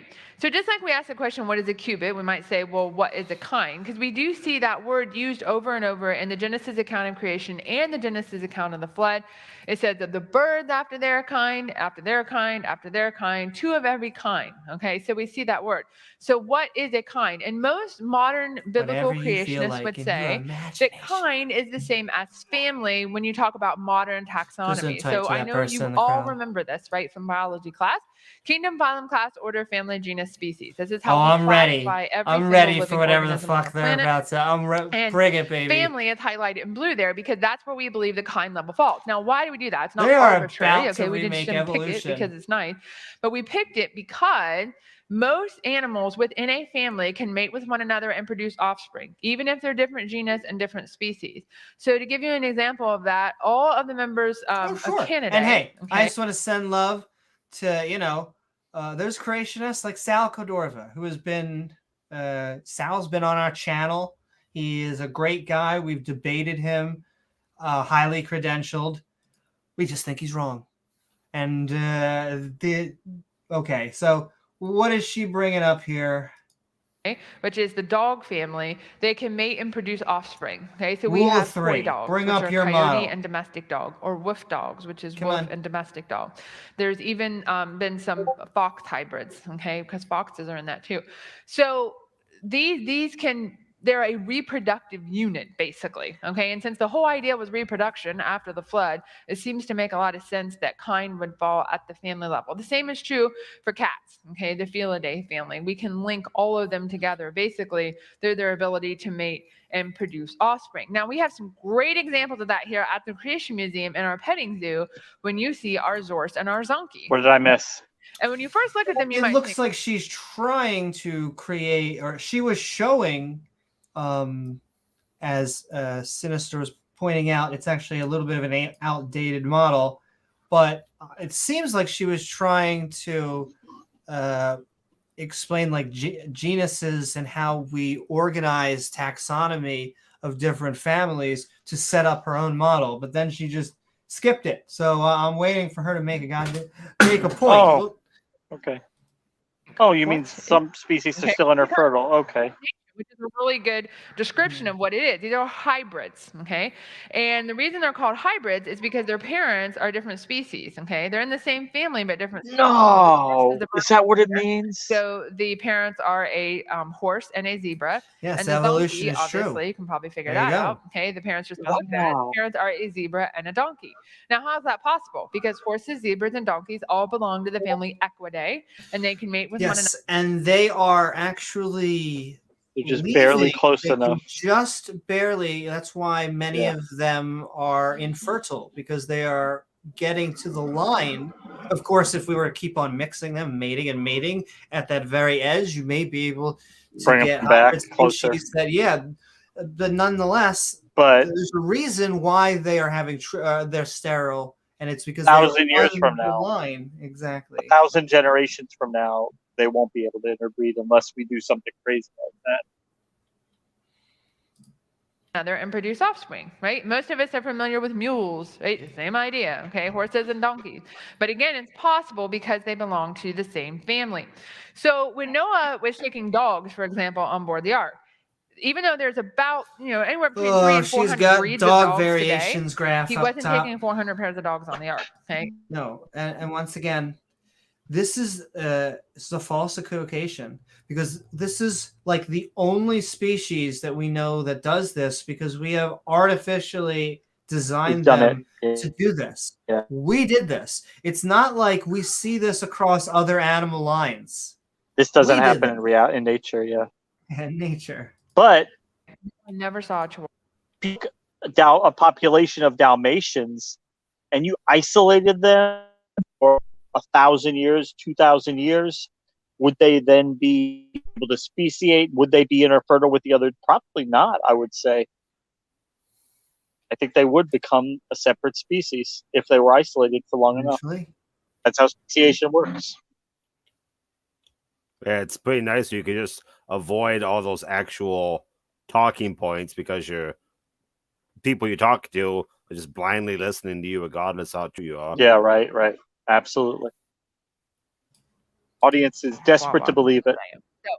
And we'll talk about that in a minute, okay? Those are modern breeds. Those are things we have today. They weren't around at that time. So Noah wasn't doing that. He was taking 2 dogs on the ark. And from those 2 dogs, after they got out the ark, multiplied and reproduced, and today we get lots of dogs, okay, as a result of that. 2 dogs. And we get all those dogs breed. Like, once again, are you setting up, please? And all those dog tell species, us something that we have today. And it does not matter what type of dog you're talking about, whether it's the fox or the jackal or the bush dog or the deehole or the coyote or the wolf or your favorite domestic breed. It doesn't matter. They're all dogs. Now, some people would Once again, if you're trying to say that dogs and wolves share a common ancestor, or that even dogs came from wolves, okay. But there is a difference between a dog and a wolf. There's actually an extinct species between dog and wolf that would have been a hybrid. Does not exist anymore. Wait a minute. You're saying there were 2 dogs on the ark, and from the 2 dogs we get all the different species and breeds that we have today. That seems like a lot of change in only a few thousand years. Okay, well, first of all, it has been a few thousand years. Okay, so that is a lot of time. You have to realize there are only 30 species. It's not at all a lot of time. Lies. Biologically, no. It's no amount of time. They're all the same species, okay? So it's only 35 in a few thousand years. That's not really that challenging to do, okay? And to help you understand that a little bit better, okay, I want to talk about breeds specifically, okay? All of the dog breeds that we have today have come about in the last 500 years. 500 years. That's all it took to get something as different as a Great Dane, right, and a Yorkshire Terrier. Now, they're pretty different, right? But you realize they're the same species. They're just a different breed. And people have done that in 500 years. Now, how have people done this? Because they've selected for or against certain traits, right, as they breed them. And so we can get these different things as a result of what we call artificial selection. Ding, ding, ding. But what I think is kind of... You mean to tell me then that if instead of artificial selection, if you had natural selection, that you couldn't get diversification in the wild? Oh no, that would never happen. No. No. Ironic or funny. So people have been able to do this, and there's obviously, like I say, between 300 and 400 breeds in just 500 years. But let's look at the wolf and the coyote. The wolf. Obviously, I was going to say the dogs. wolf. You realize now? Looking at this, the wolf and the coyote look pretty similar, don't you agree? Right? A lot more similar than that Great Dane and Yorkshire Terrier. You realize the wolf is Canis lupus, so the wolf is the same species as these two. Okay? The coyote is Canis latrans. He's a different species. Okay. So all we're asking for in about, just a few thousand years is you to get these differences in the wild. Not too challenging, right? You're really not talking about that big of a difference. If people can do the Great Dane and Yorkshire Terrier in 500 years, right, and get those amazing differences there and those purebreds, imagine what you can do in a few thousand, right? And that's not people selecting, that's natural mechanism, natural selection. It takes a lot longer in natural selection. But not you can get that. a few thousand years. Huge differences here. We're talking about small differences. So I guess an obvious issue would be that period of time. Do we actually see that difference? Because you have civilization immediately afterwards, right? So the animals that you see in like ancient Egyptian artwork haven't changed. Right. No. Yeah, that's the point I made before, that we have depictions of tigers and lions going back almost 3,000 years. So we know that that if the two generic cats got off the ark in basically just a few generations, they already diversified. You had your lions, your tigers, your cheetahs, and all and so she really doesn't have even as much time as she's trying to make it sound like she has. It really isn't that hard to imagine that. And the other not that hard at all. No. Dogs are some of the most speciose organisms. Oh, okay. It's not getting hard, Georgia. He's not hard anymore. So you can see counselor about that. I think we need to stop, guys, because it looks like the streams, it says stream unavailable, stream suspended for policy violation. Us? It's on Twitch and it's on YouTube, but it is not liking. Let's see. They're catching on to you, Amy. You're enemy number one. That is interesting. This is fair use, though. Now it came back up. You're enemy number one. That is interesting. This is fair use, though. Wait, now it's coming back up. You're enemy number one. I don't know. Let's see. This is fair use, though. Yeah. Wait, now. we're adding content. Now we're I'm getting a little echo feedback. Yeah. That's right. Send in love, guys. I'm not sure what happened. I'm giving all the credits to everybody. I mean, we've said over and over, this is Answers in Genesis. We are doing the critique or the other side of their view as they're trying to present it. Obvious fair use. Yeah. mammals. Most animals don't have this many species. Most mammals don't. Giraffes have like 3 or 5, you know. They don't really have that many. So it's not really that much change we're asking for in a few thousand years. What it does show us, when you look at all these, it's amazing to me to think about the genetic diversity that God created in this kind. And we get to see that come out as we select, as nature selects, and we get to see that in these many different animals that we have today within the dog. Where's your evidence for this God again? We were going to build the ark. We're like, okay, we have to figure out we have to give a reasonable estimate for how many animals were on the ark. And so we took it. So we did a lot of research. Oh, they're going to do numbers again. I love their numbers. More scientific research. So, who wants to guess? Is there going to be any odd numbers at all? And I mean like a 47, a 63, and 105 down here. Just like with the censuses, you know, clean you did not want to be 30,001 because I know that would suck. They'd probably kill you. Yeah, they would kill you because there were never any odd numbers. Or in a book form, and they're fascinating reading, at least to me as a biologist, but it's neat to see that. But I want to give you a summary of that, okay? So summary. It would have had to went on the ark, taking it usually at about the family level, sometimes a little higher, sometimes. All right, it seems like the more that we do it, it keeps on doing it. So I am going to stop the track. We have done we've done enough. So what we are going to do is I'll link the original thing in chat, so if someone wants to watch it. I don't know if YouTube's going to let us go through all of it, but we did go through over the majority of this, and we went over Noah's Ark itself. So we'll see. We'll give it a second. Give it a restarter. But we'll keep on talking because I know that it kept on going after a few seconds. But, Ogre, I know that this subject particular tickles your funny bone just because, you know, they're really taking – it's not just a theology debate. They're really taking pot shots at science. Oh, yeah, it's 100%. I mean, she's presenting herself as though she has information to give. And then she just, as you said, rounds everything to the nearest 1,000, provides no definitions. I guarantee there isn't a works cited or sources at the end of this presentation. And, she's 100% doing that because she can. And her clientele pretends to care about this material, but really they desperately want to believe it. Yeah, but they just really, you know, want someone to jerk them off. So they're doing a little mental circle. Oh, my. Yeah, well, I feel like if they actually had science or a model, they would come present it. Well, of course they don't. They're not trying to show their model to be true. They're just trying to make it unfalsifiable. That's all they really ever do.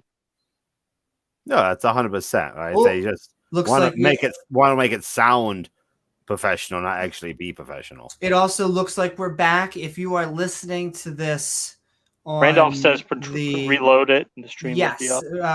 If you're listening to us live, Randolph says to reload this, and if you're listening to this on the playback, I apologize because YouTube doesn't. I don't think it's an actual person.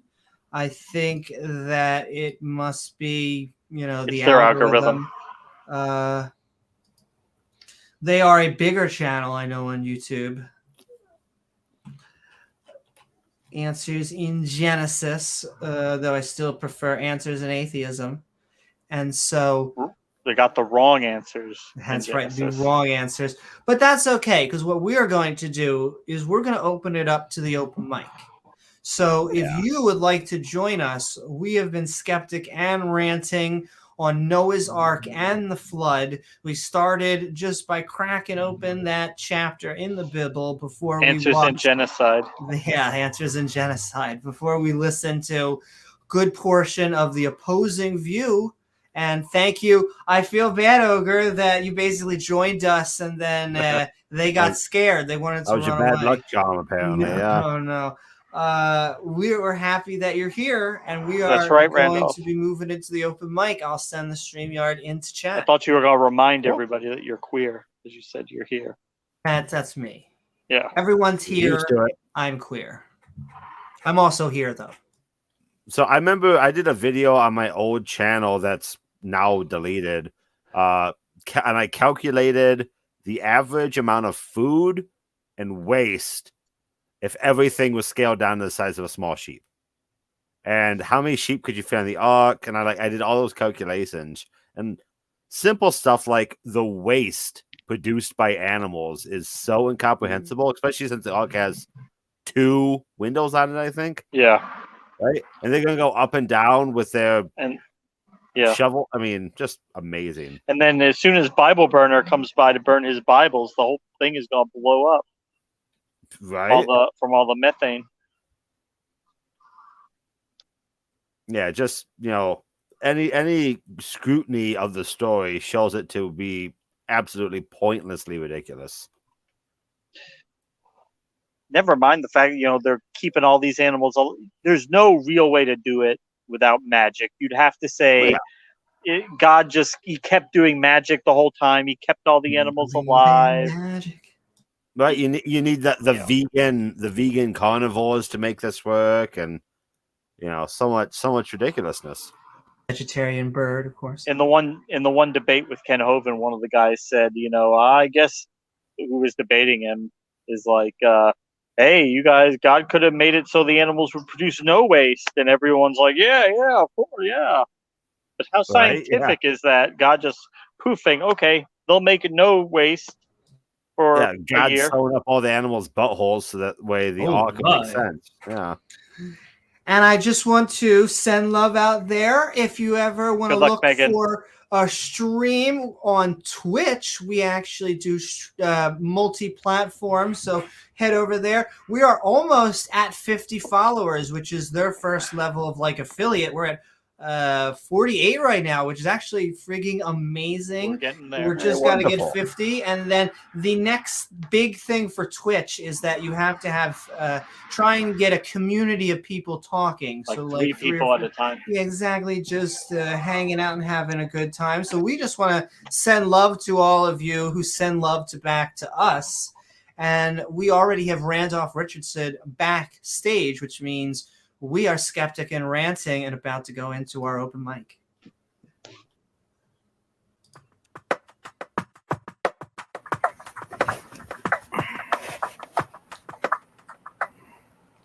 Woohoo! What is up, Randolph? Thank you for joining us. Still daylight outside.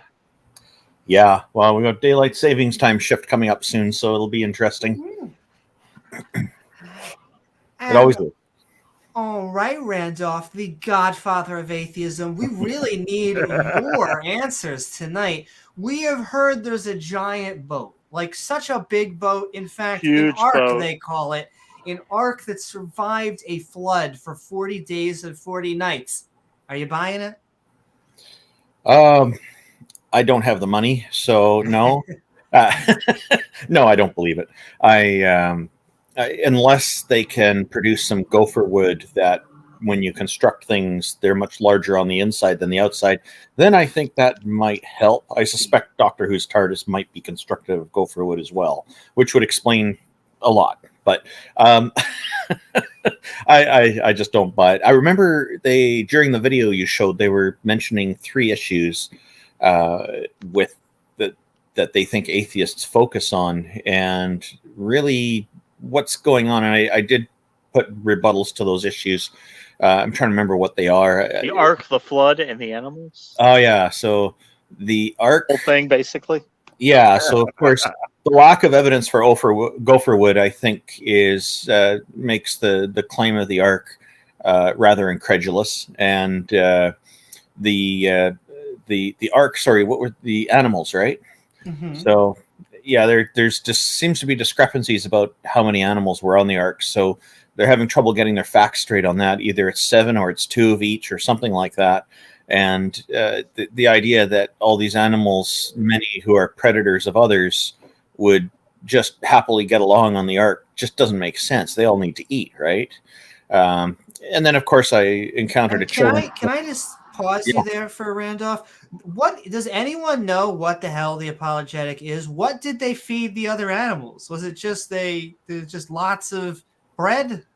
There's 1,000 and vegetation. They're all different. I've heard. Makes Yeah, sense. I don't remember the story talking about them bringing vegetation onto the ark. Yeah, they gloss over that. I think it did say to bring provisions for them, but yeah. And no meat stores. Like they didn't even have freezers or refrigerators. All the animals were vegetarian. That's the apologetics, so they wouldn't need meat. And that just doesn't make sense. Yeah, no, it doesn't make sense. With a cat, no. Are you disagreeing with Kent Hovind right now? Are you aware you're doing that? And how dare you? I don't care that I'm doing that. if it bothers Kent Hovind, he's welcome to come on this channel and put us in our places, right, Amy? Right, James? Well, you going to watch my debate? 2 Kinky, days, Randolph. And yes, I agree. 2 days on Sitting for Truth. I saw part of it, and you seem to be doing. No, really we haven't done it yet. No. My debate is I'm Friday. I'm thinking of something else. Then somebody else was just who was that with T-Jump with Kent Hovind. Tom Jump did very well last night. Yeah. I'm looking forward to yours too. I think you'll do really well. On Friday.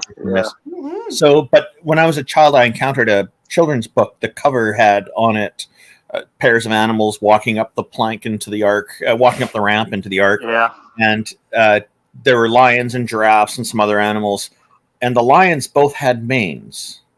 Those are male. Yes. Oh, my. And the meme caption says, "Hey, look, gay lions." I don't know how they're going to procreate. That's I guess God will have to fix that afterwards, and He has the power to do it. Would probably have to be. Hey, for that. I mean the symbol was a rainbow, so this is like early version of Pride. Gay animals on the ark. Hey, they were being inclusive. Excellent. I'm glad to hear that. Exactly. So there was the third one was sorry, James. What was the third? The animals, the ark, and the flood. Oh, the flood, yeah, and geology just doesn't support the global flood. It just doesn't make sense. So not at all. Yeah, I think it's all these issues a long time ago have been resolved, but people keep clinging on to them. They can't let go of these fables. I don't know if you were watching SFT's debate with McQueen and Snake was right, but when McQueen himself brought up the heat problem and then said, no, it wasn't a big issue. He just completely hand waved away the entire conversation. It was a sight to behold. You can't even hand wave heat away that fast if you've got a lot of heat. Right. Anyway, yeah.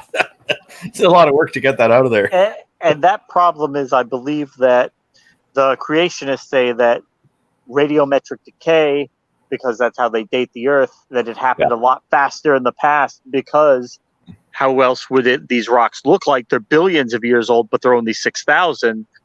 Well, it must have decayed a lot faster in the past, but that decay produces heat.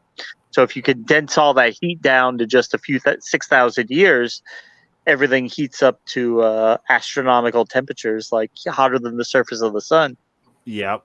And one of the most obvious problems with the 6,000-year-old Earth claim is that there are cultures and civilizations that are much older than that, including Chinese culture, where traditional Chinese medicine itself, after the great book burning of Chinese medicine by one of the emperors, is over 6,500 years old already. So people were already literate over 6,500 years ago, and they say the Earth is only 6,000 years old. There's a problem there. And the flood, they date the flood to about 4,500 years ago. So yeah.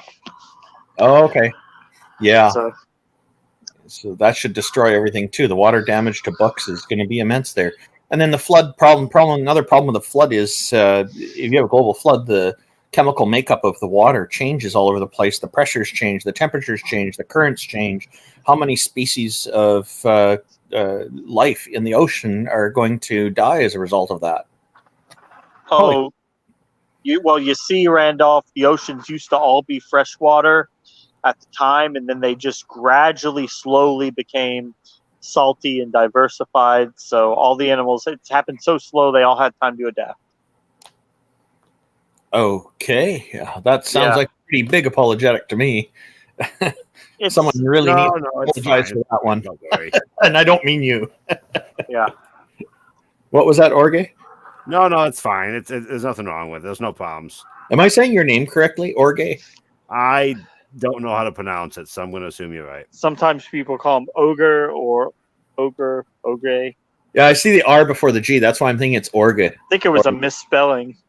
It is a long history that's uninteresting related to my name. Point is, I did not pronounce it before I typed it, so I don't have a preferred pronunciation. Always liked that avatar of yours.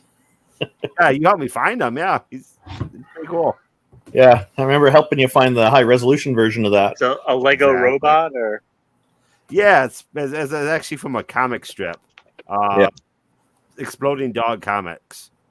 So it's a lovely, lovely avatar. So exactly. Who's coming on here to join us next? I tried to get Mika to coax her to join us here, but she never does what men tell her to do. So I understand. Yeah. That's acceptable. Good for her. No, I was suggesting. I wasn't telling her to do it. So yeah, she's kind of new to these communities, and she's really nice. I think Amy, you'd get along really well with her. I don't know. Amy's kind of a meanest person on the internet, so. Really? Yeah, AIG kept denying her streaming. I mean, she's so known for being so scary. Oh, she might join us. That'll be great. Who's that? Mika. Oh, nice. I chatted with her recently. She's really nice. She's very smart. I think she'll be a really good mix in here with all of us. She'll fit in really well. So. There you go. Love to have you. Always got to welcome the new people, right? So bring them in. You're very welcoming, Randolph. In fact, I will be pinning that in the YouTube chat. So anyone agree or disagree, come on, tell us why. Oh, yeah. Ian Gizmo had some things to say about it before. Yeah.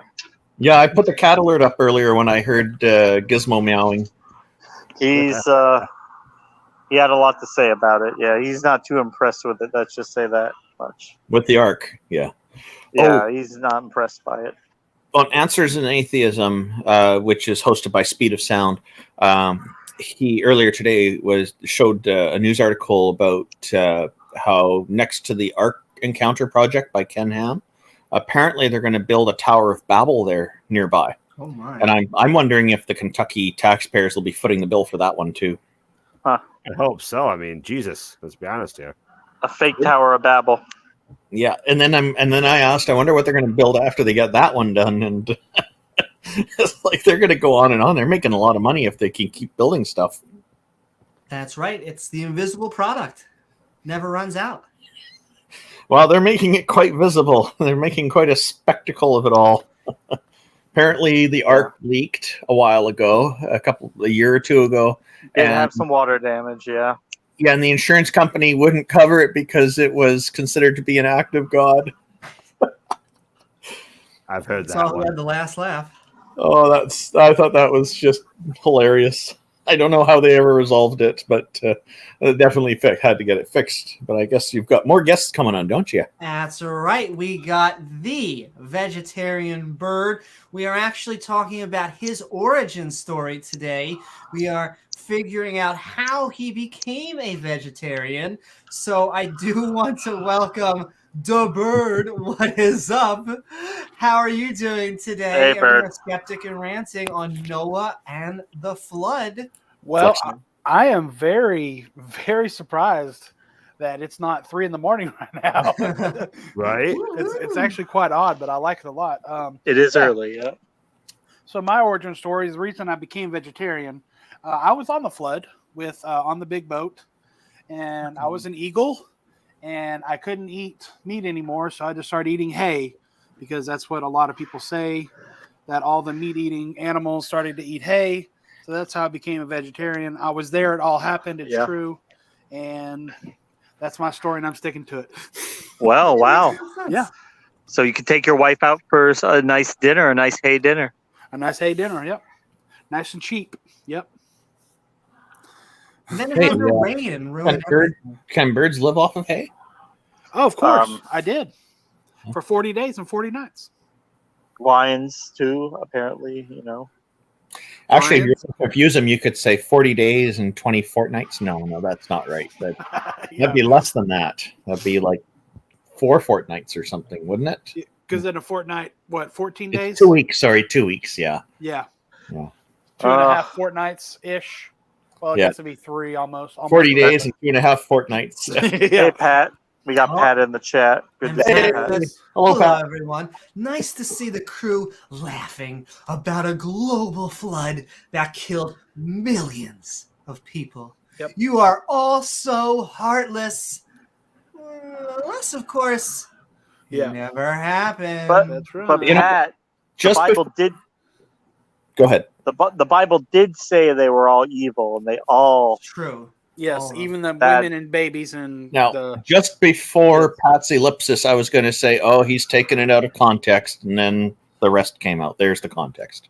That's right. It's always sometimes it's worth the wait, and we are sending love to the T-Rexes too. Yes, Megan, that's right. Even the people that disagree with us. In fact, if you disagree with us, now is the time to come on and do so. Because we got about 20 more minutes. We are just a skeptic den. Hey, Orge, we really are. People who disagree. Hey. If you work at Answers in Genesis and your paycheck depends on you believing this, come on and that's right. Tell us why. They wouldn't be allowed to do that here in Canada. And there's actually been court cases about this here. There's a lady named Greta Vosper. She's a minister at, I think it's a Catholic church in Ontario somewhere, I believe.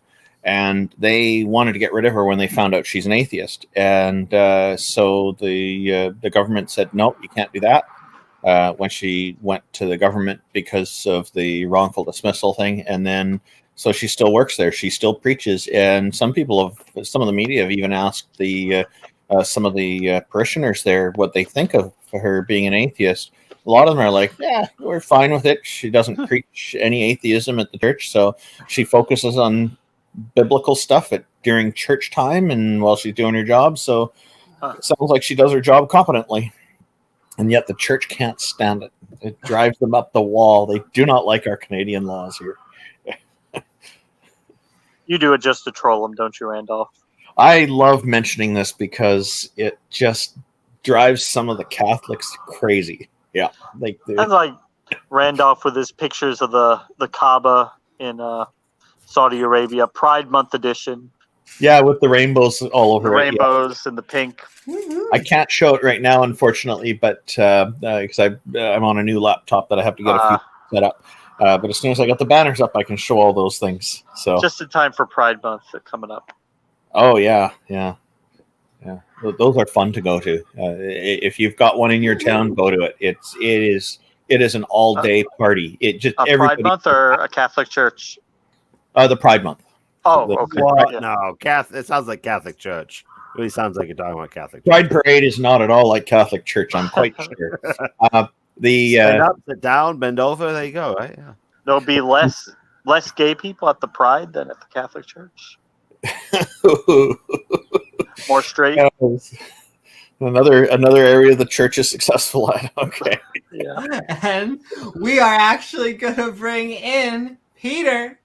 We have been skeptic and ranting. We are talking about Noah's Ark and the flood, definitely from a quote-unquote scientific perspective. Very scientific. 100%. Hey, Peter. Hello. Peter. How are you doing? And what are your thoughts? I wanted to rant for a little bit. So I don't know if any of you paid attention, but here's the thing. We did not. Miss Know-It-All just said in the video that Noah was a clever guy. He brought young adults. I don't know if you know what the size of a young adult dinosaur, average large dinosaur is. That wouldn't be smart. And Ken Ham, he says, well, Noah was smart enough. He didn't bring any adults. He brought juveniles because they're small. They're average size of a sheep, as Orge mentioned earlier. They don't know how to lie in order to get all of this fit. Then Miss Silly posted a meme where it said, well, the Noah's boat was as large as 480 some semi-trailers. Well, how the fuck is Noah going to pull semi-trailers if the dinosaurs haven't been compressed by the flood yet to make gas or diesel? This is just a stupid thing that you would think of. And then the whole story doesn't add up, because there was only one righteous person, and that was Noah, and all the billions of animals, including pretty intelligent animals like dolphins, who were living in the sea, who weren't affected by the entire flood. Not at all. Nor were the creepy crawly things, who were allowed to just float on mats on the sea and survive just fine. And then we've got all the vegetarians in the boat. And then the moment they get out, they're told, when all the vegetation is gone, they're told, now you can eat meat. Yep. Well, that's going to be so all the dinosaurs ripped into the sheep and the cows and the cats and the dogs, and we were left with just the big dinosaurs, because they were the ones that are the biggest and could slay pretty much everything. And yet, now, we've Peter, got animals. Did I hear you correctly near the beginning? You mentioned Miss Noah Tall, like that's a tall tale that Noah tells, like, or did I mishear? No, something like that. Yeah, that was good. I am sending love to Blessed Be He. We were just seeing. We love all atheists and theists. Feel free. I know if you're cooking, if you are jogging or doing something while you're listening to the podcast, feel free to be snuggly. But if you would like to come on and join us on the stream, we are looking for views that disagree with our own right down there. Bring it on. Should we tell him that the molecular flagellum thing has been debunked, so he isn't that blessed anymore these days? Oh, he's talking about someone else. Yeah, it's another he. And James says that he used to be a covert atheist working in the ministry, tried to promote a humanist interpretation of the Bible. I imagine that's what, once you start realizing that everything that you believed was wrong, but that you still have this moral code in you, that you are still actually this great human being, that you try and promote a more humanist outlook. But I imagine that's got to be tough. And so, gotta say one more.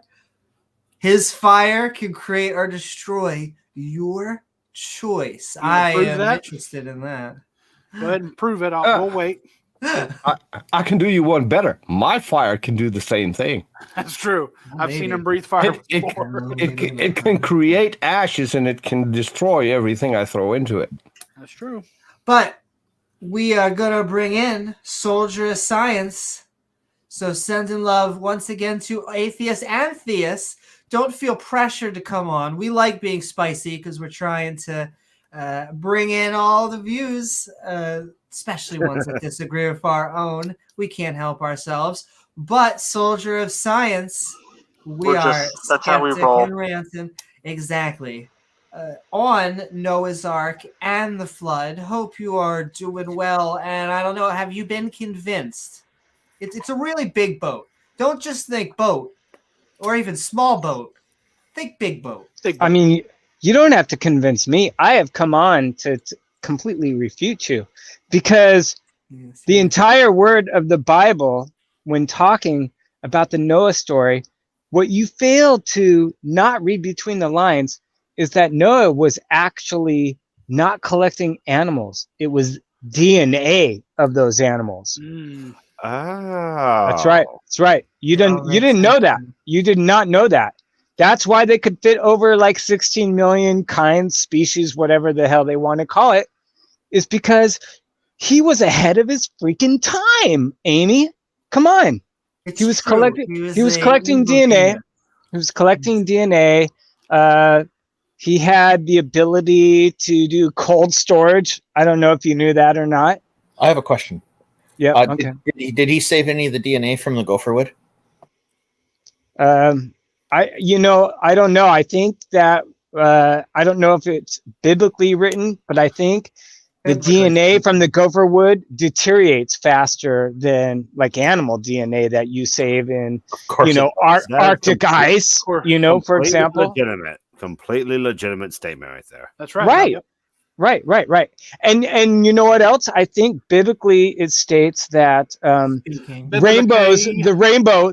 observation of the rainbow only comes after the flood. It never happened before, and I think we can scientifically prove that. And that's where I'm going with this. The rainbow connection? Exactly. The lovers, the dreamers, and me. There's so many. Amy, I do have a question. I may have an answer. Well, you may have. So you got struck twice. Oh, and it wasn't as kinky I thought it was going to be. Yeah. Do you think that was due to AIG striking you, or?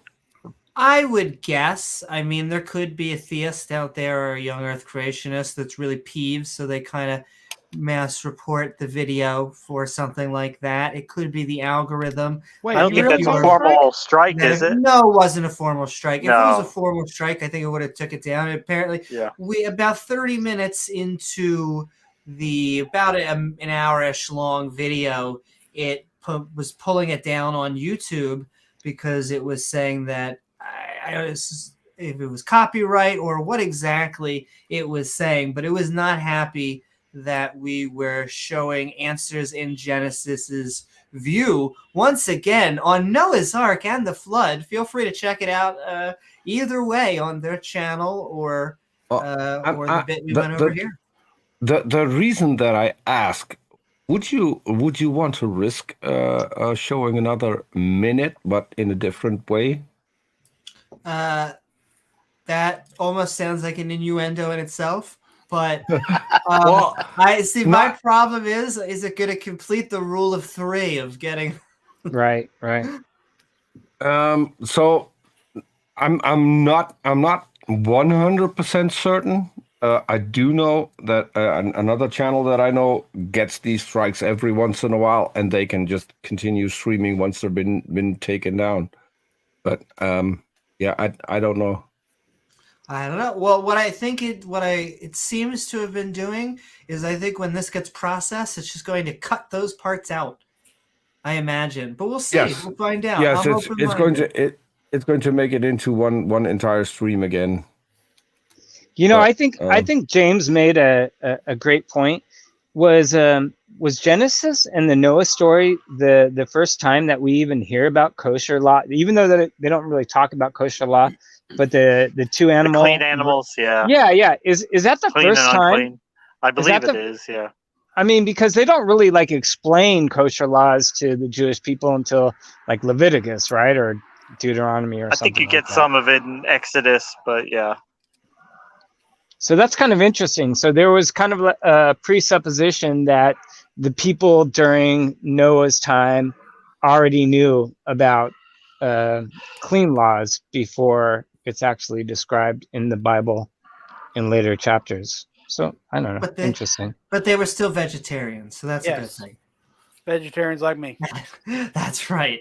And all right, we are going to bring in Mika because we have been skeptic and ranting on Noah's Ark and the Flood. We got so much wisdom so far. I think we'll see if we have another convert.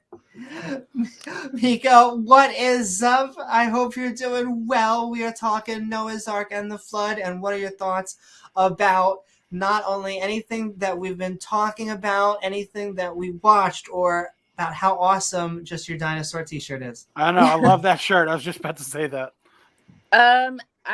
One funny thing that somebody said earlier in the comments is, what did they say? Who brought herpes onto the ark? Yeah, I said that. That was me.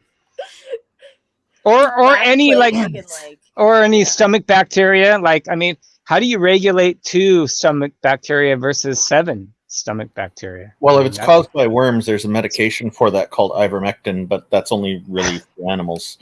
You don't want animal doses in humans. That's for two-toed ungulates. We drink bleach in America, Randolph. That's right. I mean, but that's a serious position. Like, you would literally have to carry every disease in those including group the of people. parasitic organisms, Yeah, like the all of ringworms, them. the roundworms, the hookworms. All of them. You had to be infected with all those. Anything that existed at you that don't time. understand this because this was Noah's way of disciplining his sons. Whoever spoke up against him got to carry all the Another diseases parasite. for the coming week, and that is how they ended up. You want to being keep running really your mouth? submissive to that. You want a Yeah. tapeworm? Yeah, go ahead. Keep talking. Yeah, I would not want to be God's chosen people, like, ever. Yeah, which one of the sons carried that worm that like swims up your urethra when you pee in water? I mean, who got that? I mean, the engineer who had to ventilate the ark from just the methane gas, right, from waste. No, we didn't have any. Yeah, you missed that part. He sewed up all the animals' buttholes, so no one had that issue. Sorry, guys. Yeah, I came on here to refute. I came on here as an opposition. You were a recent convert as of like an hour and a half ago. Yeah, I'm a convert, and I will tell you for the Bible, right? I will tell you I am for the Bible, and I will tell you I've heard the arguments that Noah came from the Sumerian Epic of Gilgamesh, and I think there's even 2 priors as well, like 4 stories that the ark came from. Episode about that with Pat, yeah.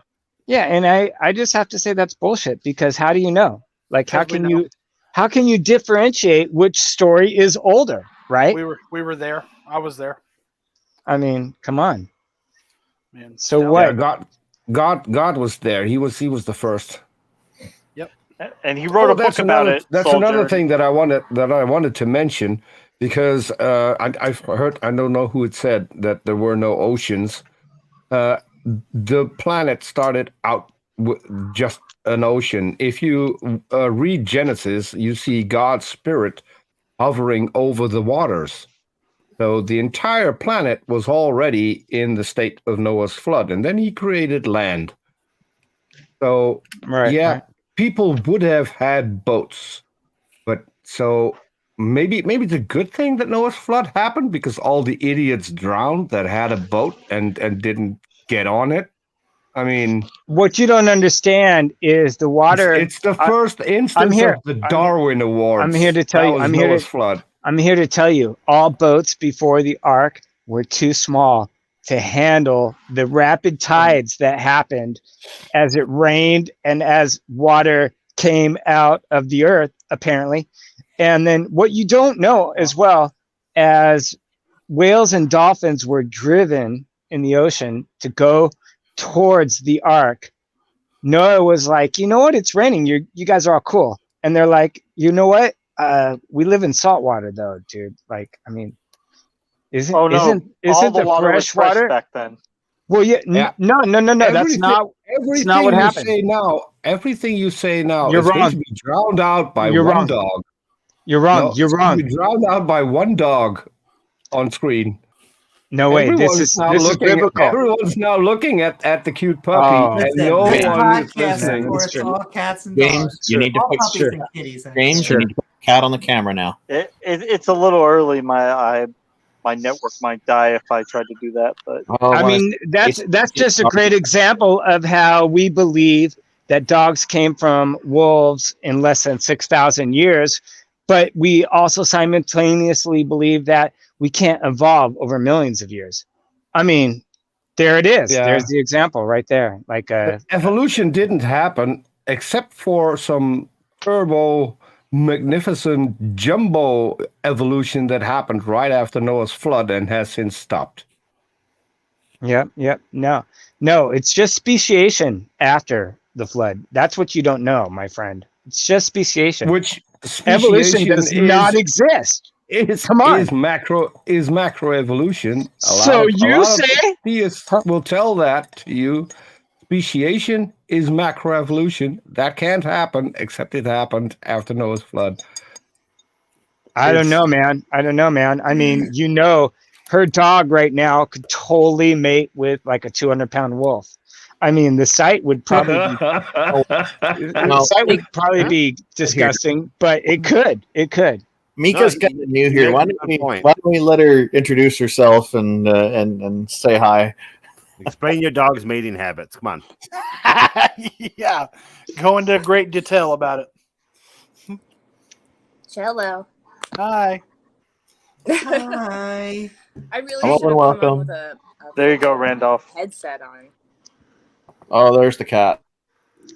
I'll help you out. Mika is one of the Diamond. great supporters on Aaron Ross' channel. She's always there, sometimes a bit late. Yes, I'm going to tease you.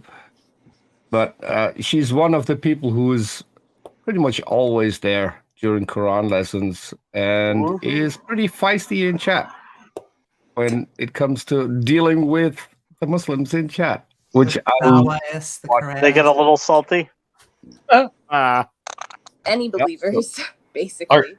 Are you saying, Peter, that she gives the Muslims a beat down in the chat? There you go. Oh, pretty much.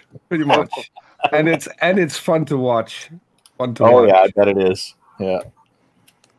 Wow, so it's really good seeing a face to the handle in the chat, Mika. And I just want to say this, I'll give it back to you. I'm very excited for our own Quran Bible study that's going to happen after we get done our Bible study in the year 3056. So we are looking forward to this. But we've been going for over a year now.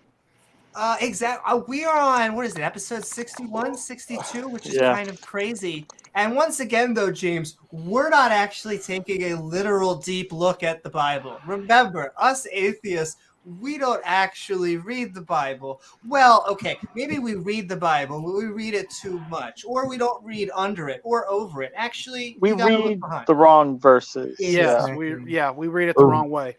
Or we read between the wrong lines. Yep. You just got to look between the lines, and then you got to... Amy, you're missing the proper context. Okay. Amy reads between the lines and then completely discards the lines. Woohoo!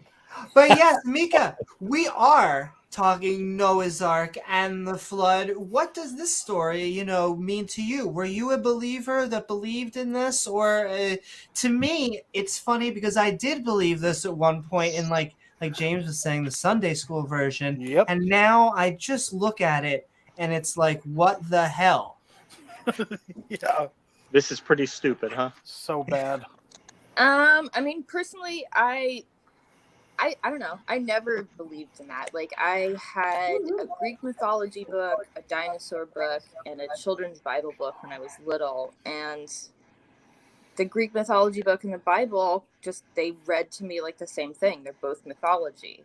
And reading about dinosaurs, even as a very, very small child, I was like, none of this story makes sense. This doesn't make sense. That didn't happen. Like, this is, I don't know. Like, I've never had a moment where I've ever believed in any Abrahamic faith. Hey, you're not missing out too much. I can tell you that much. You know what? For me, I'm kind of like Amy. Since I grew up in a church, somehow my brain partitioned away from, science and math and things that I was learning in school as being separate from the stories in the Bible. And I know it sounds so stupid. I feel like totally stupid now thinking about it, but that part of my brain that accepted stories from the Bible also never analyzed whether the story was true or not, and kind of accepted it on default face value without really analyzing it. I guess that's just to blame on how I grew up, but no, totally it's not at all, though. That's how it was taught to us. Yeah, I mean, believe on faith and faith alone. So yeah. And it's almost like literally a separation in your brain. Like, of course, all of this stuff is fact. All of this stuff is what we can define as spiritual. I don't know what people now say. Like, oh, this is the spiritual side of my brain, and I accept this stuff. Even if it's magic, I accept it, and then therefore don't apply like physics to it, anything like that, Well, one thing I do want to point out, it is not stupid. And I'll do this, and at the same time I could do a shout out for a thing that Randolf brought me into quite recently, which is a bi-weekly show that they're doing on Discord, where people can come in and trying to convince us that a God exists. Yeah. I'm sorry. So the last time we were on, I don't know the guy's name anymore. I don't even know what time he came on, because it was over 8 hours. It's a day job. He tricked me into a day job and no pay. So, but we had a guy on, and we tried to explain.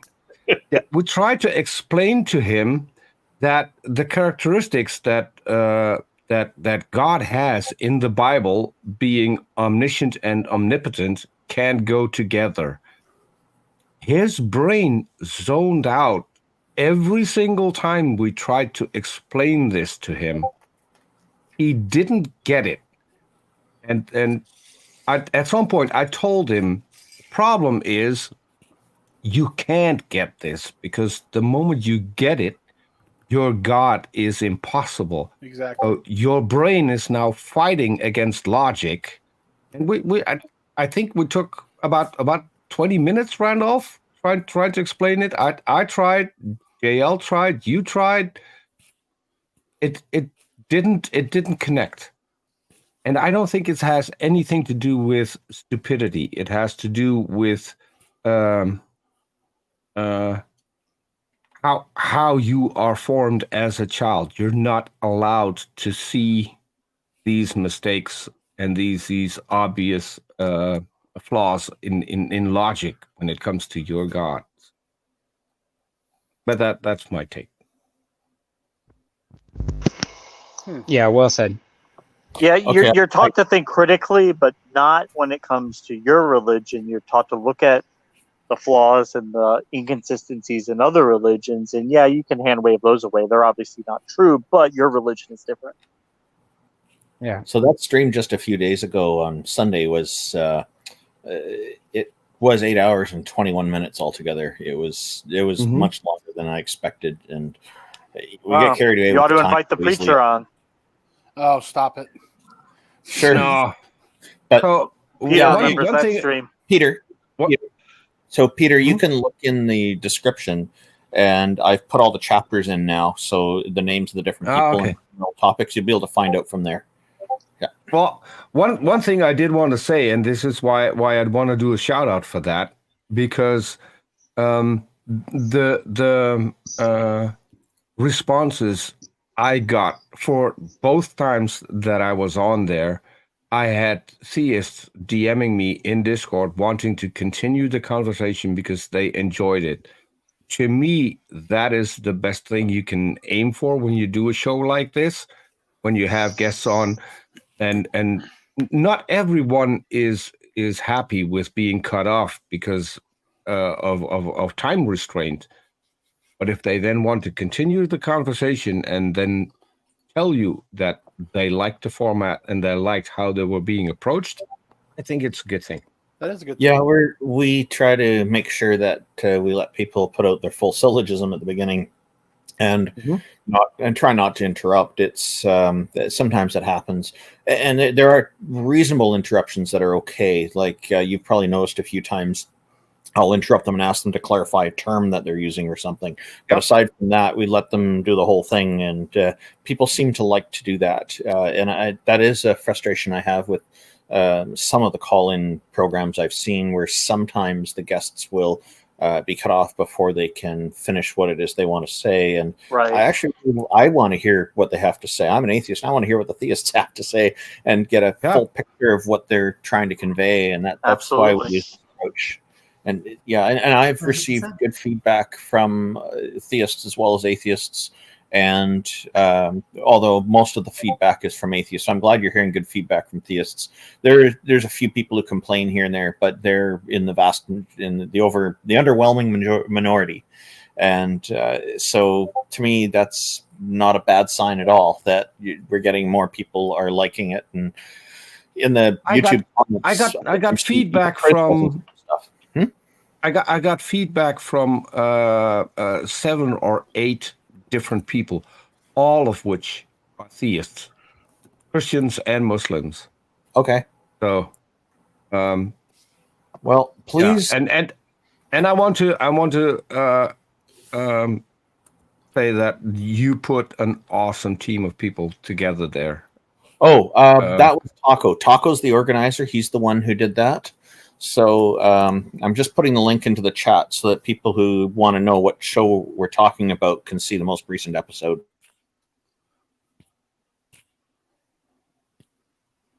Yeah, but yeah, it's a team of people. I'm really proud that I can be part of that, because yeah, it's an awesome team.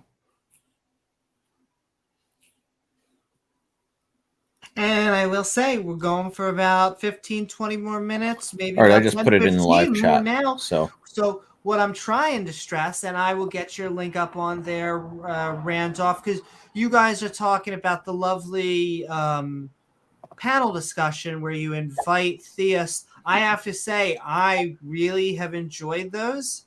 Thank you. And you said they're organized by Taco? Yeah, Taco's the one who brought us all together, and he proposed the topic be convince us that a God exists. And I said, that's not good enough. It's not inclusive enough. He said, oh, how? And I said, word it like this: convince us that a god or a goddess exists. And he laughed and he asked everybody. Everybody said, yeah, sure. We can. Someone wants to convince us of goddesses. That's great too. And we've had, I think, 3 attempts now altogether in all these streams to prove 3 different goddesses. Most of them focus on Mother Nature being a goddess, which doesn't really make a lot of sense, because Mother Nature is just a metaphor for natural processes. But it's nonetheless, it's interesting that they try. Sounds like Jen. Yeah. I'd almost like to try to play like the devil's advocate and try to convince everybody that Mother Kali or Shakti is actually the person. Feel free to join us and go for it. We've had a few. We've had a few atheists on, and there's one who even tried to prove it. It didn't go very well for them. They weren't really well practiced at trying to defend the idea of a god, I guess, being an atheist. But we welcome anybody to convince us. You don't have to be a theist to try to convince us. And all you had to do is convince one person on the panel.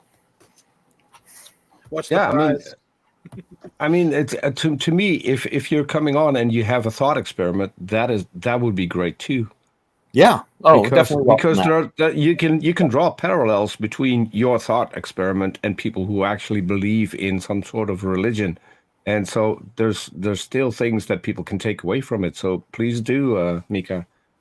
The best compliment I've gotten so far on this is from 2 different people wording it differently. What they meant is that they feel safe or comfortable speaking with us on the panel. Wow, that's highest praise right there. I agree with that. Mm-hmm. Yeah, I was really, really happy to hear that, because I think it's because we don't swear at them or cut them off, or really we're not mocking them or anything. It's you don't Matt Dillahunty them. I know Matt Dillahunty. We've spoken before, actually. No, I said you don't Matt Dillahunty them. Oh, I see. Well, I haven't seen enough of his stuff to be able to say I agree or disagree with you. I've seen him in really good conversations with people. It's hanging up on people mid-conversation, even though the conversation isn't finished. That's what I'll give it to you, Randolph. There's lots of reasons he does it. You are able to keep Peter together, because in every other stream I've ever seen Peter in, he just goes off on people at the drop of a hat. But when he's in your stream, he's calm, he's collected, he lets people finish. I mean, whatever you did with Peter is very impressive. I like to think that I do the same thing on my own show. But if that's not the case, Orge, then I'd love you to audio is cut out. But so I'll let you in a little secret because obviously you can't hear me here. But the two women in his life are kind of keeping him in line for us. And yeah. Is that why? Yeah, I think so. But don't tell Peter. No, don't. No, but so. I love hearing feedback, and I know for a fact that at times I can be a little bit too assertive, if that's a good word. I don't know. That's a good word. Yeah. I think you're an okay well word. Show, actually, Peter. I think you're doing quite well on there, so it's good. One thing I did need to learn is to sit back when someone else is addressing one of the guests, and then not interfere, because I'll be jumping and I want to ask questions, and that's something that I can't do on this show. So I had to cut down on that a little. But yeah, it's working. I like it. And not only am I sending a good night to Megan, but we are all going to be sending a good night now. So good night, Megan. Or theist, now is your time to come on and tell us why the Noah story is true. You know, we're Soldier Science needs some backup. Back him up. That's right. That's and right. me too. I need backup. In case you have anything to say, feel free to just jump in. We all kind of just jump in when we want to say something. Don't worry about it. Nobody will think you're rude or anything. So since I'm for the proposition of the Noah story being true, I will have to tell you that, like me and most believers in this story, seem to think that the ark was actually found on Mount Ararat. Can you guys? Oh, I've seen the videos. Yeah, I've seen the video too. Come on, can you debunk that? Can you debunk that story? Quite convincing. No, it's 100% true. That's where the ark is. Yep. Jesus did raise from the dead. Everything is. This is so easy to debunk. Have you been to Kentucky lately? Yeah, I have a question. I have a question for you, Soldier of Science. Do you know the best part of that story? No, I don't. The guy who found it was Ron Wyatt. Oh, correct? I think maybe. Yeah. So, and Ron Wyatt brought back a piece of the ark. Right. A piece of wood from the ark. And he went on television showing his piece of wood from the ark. And guess who also went on television to talk about that particular piece of wood? I don't know. You know, that's tell me. The atheist who made it using, among other things, coffee to make it look old. Wow, that's you know what? I just can't believe that. What about the story? What about the story of all the kangaroo fossils that got found between Mount Ararat and Australia, like even in the ocean? You know that story. You know, somebody wants. I know. Ron Wyatt found a lot of things, among which he found the chariot wheels in where Moses parted the sea. Yeah, the Red Sea. There was only He one found a made lot of of gold shit before he died, right? Yeah. So if somebody the best thing he ever found was Jesus's blood, and then he brought it to a hospital, and then everyone there broke down because it was still alive, and it had 23 chromosomes, 22 from Mary and 1 from God. I was going to ask that. From Joseph. What would Jesus' DNA be? I mean, what would that be? I mean, and you just that is answered the problem.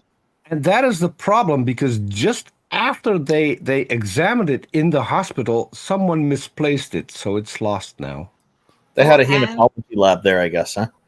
Exactly. And we actually got a buzz from backstage. Yeah. I just want to say one quick thing. If somebody really wants to be convincing about finding a piece of the Noah's Ark, just get a piece of wood, infuse it with gopher DNA, and then let them wood. Yeah. But Randolph, surely you have heard that they found a new ark, which is still there, which is still in the shape of a boat. you'll have to talk to that's in Kentucky, right? Our dear friend Otangelo G about this, who did an entire debate about this on Modern Day Debate. That's the real OG. And during the entire debate, you can see how confident he was. He did not say a single thing. That's not a word. That must be the one in Kentucky, right? No. They found a different one, and they did a debate on Modern Day Debate, and Otangelo was silent during the entire debate. He didn't say one word. I know what you're talking about now. The role play. Mika, you're getting your speech ready. You got an outro speech coming up. Well, also we also have a buzz backstage because we got BrainBug coming in. Oh, good. BrainBug. BrainBug, we have been Skeptic and Ranting on Noah's Ark and the Flood. I hope you have been well. And what are your thoughts about anything that we have been seeing or talking about tonight, or Noah's Ark in general? Yeah, Noah's Ark. I tend to produce a lot of content about that topic. Actually, I think Orge might produce more than me, but about Noah's Ark anyway. Slim margin. About the flood, my big argument about it, it always goes back to Caloptera, or beetles, because that's to speciate the amount of beetles that we have today in the animal kingdom. To speciate to that number in 6,000 years for each species from two original of that kind, of the beetle kind. Creeping kind. We would need to see speciations, multiple speciation events a day in order to account hold on, Bree, listen. Bree, listen. Okay. You know that beetles weren't on the Ark, right? You know beetles that they all driftwood, right? Yeah, I've heard that. I mean, there was a lot of driftwood. All the boats that no one got on and got smashed. I mean, all the dead bodies floating. That's right. Bodies float. It does nothing to tell us about the beetle kind, though, about how many beetle kinds there are. Where do you draw the line? Where's the kinds? I need to know. And I know quite a bit about beetles, more than most people. So I can have the discussion with somebody if anybody would be willing to just talk to me about it. But no one ever wants to talk about beetles. All right. I'll talk to you. Was there only two kinds of beetle of each kind that were drifting on the driftwood, just like this great gentleman just said? Or was there many kind? Was there many? Good night, Bible. And God just allowed like many different type of beetle kinds to float on driftwood and survive. That's what I want to know. I'm just wondering about the clean beetles. We had 7 of each of those. Right. That's what I'm saying. Yeah. That's what I'm saying. That's what I'm trying to say. Well, we know Ken Hovind likes the bombardier beetle that produces like an explosion. Oh, you mean the dragon? Because dragons look the exact same way. Hold the beetle for just a minute. I'll be back in like 3 minutes. You're running away from your questions. That sounds good. Though 10 minutes we have for questions for the panel, but then we are going to actually go to outros and head to Discord. That's right, guys. She's ready to whip it out. That's right, baby. Oh, but if you would like to send questions, keep on sending it to James W. or the entire panel and myself at Amy Newman. I do have to say, Randolph, those type of glasses, they can only be attacked by objects. Yeah, we're living in a different world. You gotta have Bird, I want to see you in the side chat in SFT on Friday for the debate. You're gonna see me there, but probably not for long, but I'm gonna be there. before they boot me, yeah. I always get booted on his streams. Oh, really? You get booted? I'm not every time. I would like to do more debates on standing for truth, praise. They all do. Does LPP even do debates, or does he? No. I know he I've never seen him. He does after shows. He does after shows. Amy, can I ask you a favor? No. Oh my! Can you set up a debate? I might need. Okay.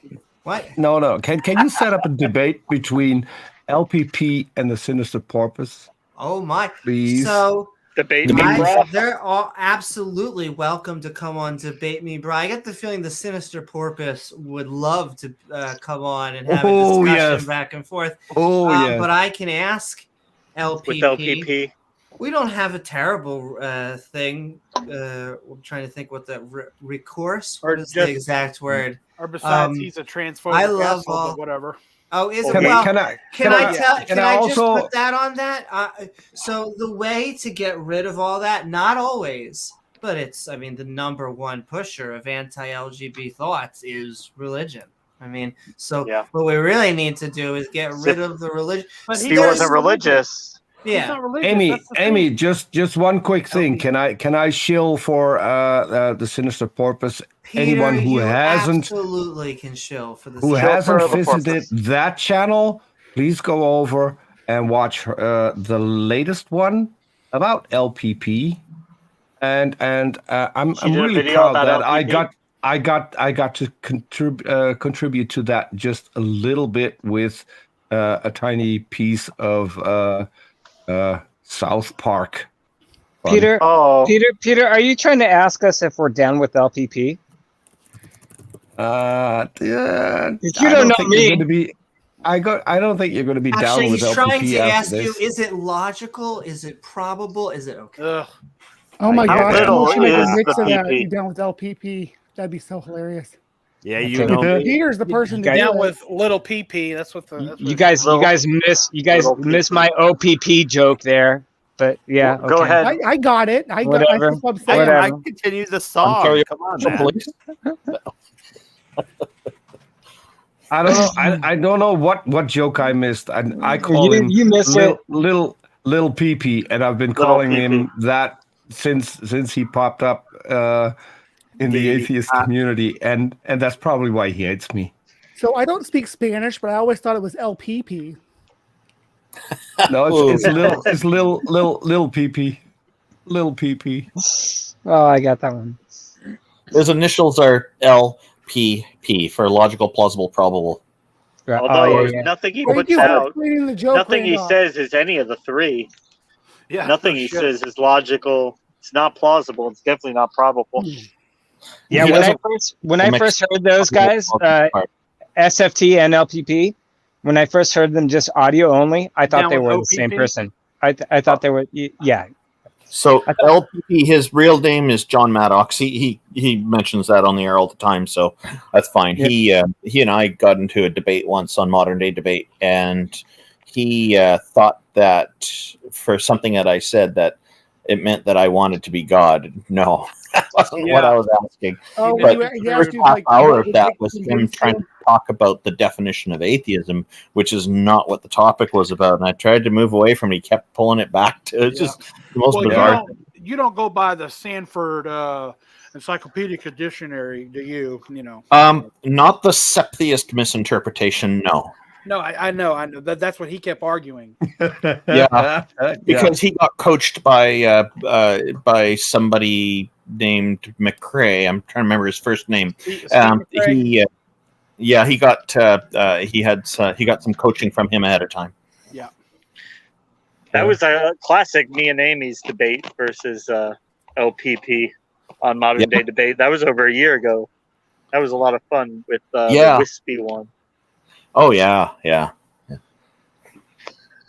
That was our first podcast. Not last December. December before, December 2020 was reviewing that debate. Yeah. Yep. It's crazy. It's been that long. It's been that long, Bird. I know. Because I've been with y'all since the beginning. You have, yeah. You were one of the first ones who started coming on the streams. And on the sheets. Oh, sorry. Oh, my. Now we're talking about he is known for that. And please don't use the guest towels as toilet paper like you did with Make me do sheets. Make me do laundry over and over. That sounds so dirty. Oh, my. We have 5 more minutes. So if you have any questions between each other, the panel, or just... Yeah, I have one thing. Because Orge mentioned that earlier about the beetle being the origin for the fire-breathing dragon, and that's incorrect, Orge. Yeah, didn't you know how we got that? I'd love for you to tell me. I'd love. Okay, so if you notice at any depiction of dinosaurs, you will notice that they have nostrils the size of a horse's nostrils. That's right. And so after the flood, when there was less oxygen in the air, they had to breathe harder in order to get enough oxygen. And the heavy breathing was such that there was a lot of friction in the nostrils, and the nostrils caught on fire. And that's how we got the legends of the fire-breathing dragons, and that's also how they went extinct. Very scientific. That's not a legend at all. If any of you watch the Disney movie Pete's Dragon, you could see it for yourself, dude. Come on. Well, there's a famous guy in the UK who's called Richard Kent. He's a former doctor, a physician, and he's done an entire video on the fire-breathing dragons and how it came from their nostrils catching on fire. And he's one of Kent Hovind's disciples. So yeah, Hovind promotes that. Hovind has said that. I mean, there's an evolutionary reason for this, and that's because their nostrils were so big. That means they had more bacteria, like the viruses we talked about. And if they could burn them off really quick, they would survive longer. I mean, that's obvious, right? To everyone here. That's along the lines of Nephilim Freeze thing about whales on the moon from being ejected from the flood. It's crazy. Where the fault lines broke open and the water spewed out so fast that it probably brought some fish and whales and whale fossils on the moon. Makes sense.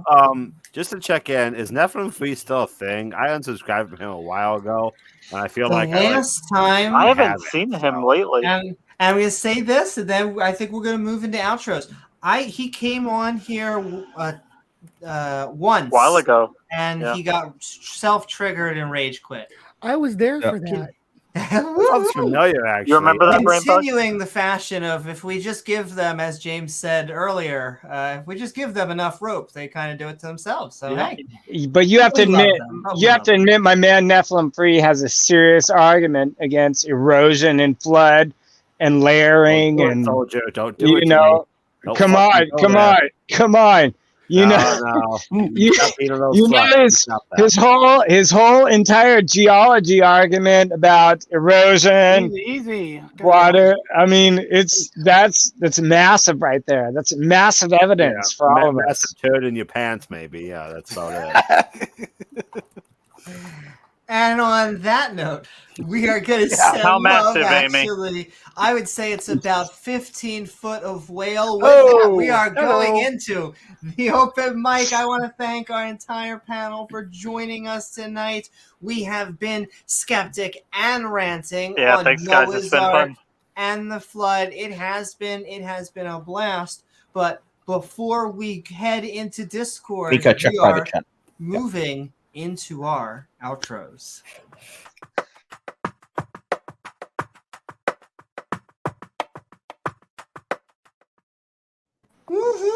BrainBug, It's good good to have you. to have you back with us. Lovely as always. We have been Skeptic and Ranting on Noah's Ark and the Flood. I don't think you've been convinced tonight. Nonetheless, where can people find you? What are your final thoughts? All right. My final thoughts are the Ark does not make sense with the vast expanse of phylological groupings that we have today. That it would require this hyper evolution that makes actual evolution look like the snail's pace. I mean, you'd be seeing speciation events all the time. So creationists would need to, if they're going to present this as an argument, they need to explain the diversity as well that we see today, not just discredit evolution. They have to have an explanation for why their system works. I'm BrainBug. You can find me at the Hive, BrainBug's Hive, and We do Saturday morning streams where we talk about things like this. We also bust some cryptozoology kind of stuff, things like that, and play with bugs, as you can see all around me here. I just got new bugs tonight, did an unboxing video just a few hours ago. I'm so excited about my new bugs. So if you want to check that unboxing video out, it's last thing that was put out on my channel. We got a giant venomous water bug. So we're going to be looking at that cool creature. Oh. And other than that, I'll see everybody Saturday on Life in the Hive. Woohoo! Thank you so very much, BrainBug. Thanks, BrainBug. Great to have you on. You look like Leonard from The Big Bang Theory. Anybody ever told you that? No, not well. People have online, but in real life because I'm I'm not tall, but I'm taller. Well, he's only like 5'5", 5'6". Yeah. He's not tall at all. I'm like just under 6 foot. So you're way taller. When I'm like average. And a shout out to Star Wars and Disney who redeemed themselves with The Mandalorian. Specifically. That's right. There's the Millennium Falcon. Thank you, BrainBug. Good to have you on again. BrainBug. And all right, we're going right down the list. Mika. Welcome to this channel. Woohoo, that's right. Thank you so very much, Mika, for joining us. We have been Skeptic and Ranting on Noah's Ark and the Flood. I hope you had a great time. Where can people find you? And of course, what are your final thoughts? I don't really have anything to plug, like as far as a channel, but yeah, I think that Noah's Ark is just a story that was plagiarized from the Babylonians, basically. So, aside from the fact that it can't physically like make any sense, we have evidence. Like, you can look at the geological column and like literally see it for yourself that there's no global flood that ever happened. So. Woohoo! Thank you so very much, Mika. Thank you for coming on and chatting. Or as we say, thank you for coming on and ranting. Yeah. And all right, we are moving right down the list and then head into the Discord server. Soldier of Science. We have Soldier of the Skeptic Bible. and Ranting. That's right, Soldier of the Bible. Now that he has converted, damn, right. They got Bird. Now they have Soldier. But we've been talking about Noah's Ark and the Flood. I hope you had a good time. Where can people find you? And of course, what are your final thoughts? Yeah, I mean, they can find me always on your channel whenever I decide to come in. But no, I mean, seriously, you know, I came in to give the for position for the flood, but I think realistically, if you really apply critical thinking, this is literally the stupidest freaking argument in the Bible. And not only that, I made a promise, Amy, to stop commenting on any flat earth debate that happens on modern day debate. I just don't go anymore. I really don't. I just don't. I'm like, I don't want to give this attention anymore. It's really that low. It's really that bottom of the barrel. The Noah's Ark story could possibly be worse because flat Earth, maybe you could kind of come up with some stuff, but the Noah's Ark story is just ridiculous for everything that everybody said here. I mean, from the amount of animals that you could fit on the ark, from the amount of waste. I mean, you could literally just go on and on as to why this is an unrealistic story. And I find it's typically young Earth creationists. And amazingly, what I just learned, Jehovah's Witnesses also believe in this. Oh my, we need to put them in the hot seat. Yeah. I mean, they do believe they deserve in that story as well. But I think what I want to get down to is what is the meaning of this story in the Bible? Like, it's really the first fuck up of God, right? Like, you know, I mean, ultimately God sends Jesus to forgive us of our sins. But damn, he already fucked up the entire world to save Noah. Like, he had to know, right? That wouldn't work because it doesn't work. Actually, he seems to fuck up a lot. Humans seem to be his kryptonite. I mean, it did not work. Like, he killed, not only did he kill off 99.9999% of all humans, but of the animals as well. And thinking that they would survive to be righteous and, do the right thing. But he's all knowing, and he knows that he knew it wouldn't work. Yeah, he knew it. Soldier, he knew. Soldier, can I quickly interrupt you because Soldier, there's one thing I wanted to say because you're not at all convincing right now. I'm sorry to say that, but you're not convincing.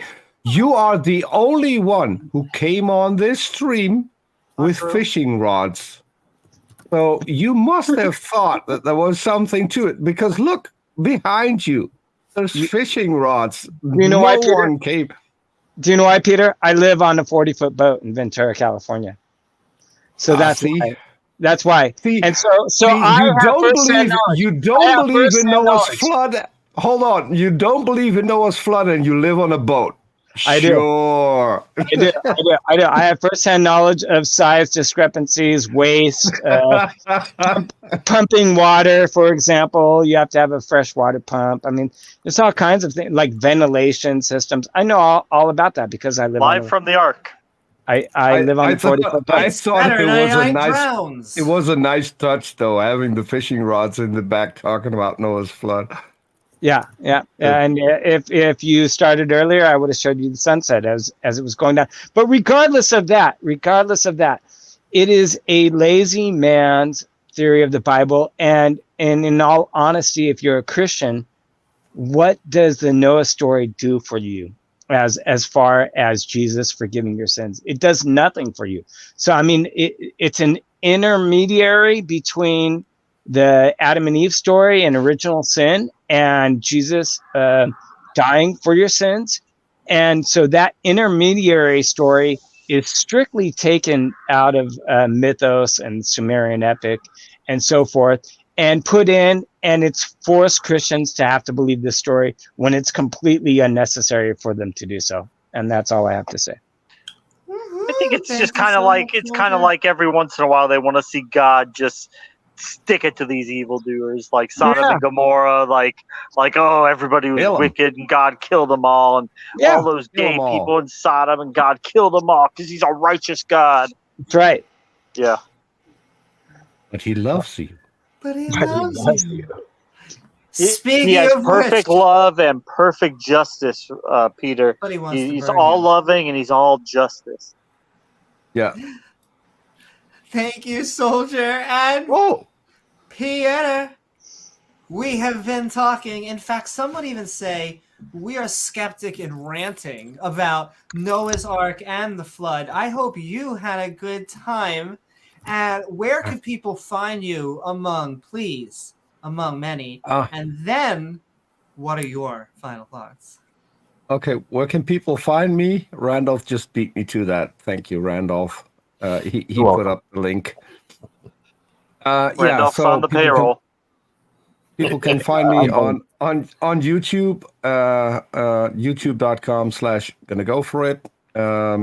This weekend, people on Sunday can find me on Ross channel, where we will be doing, I think, the second to last. No. We had to make a two-parter. So there's 3 more episodes coming, and then we're done with the Quran.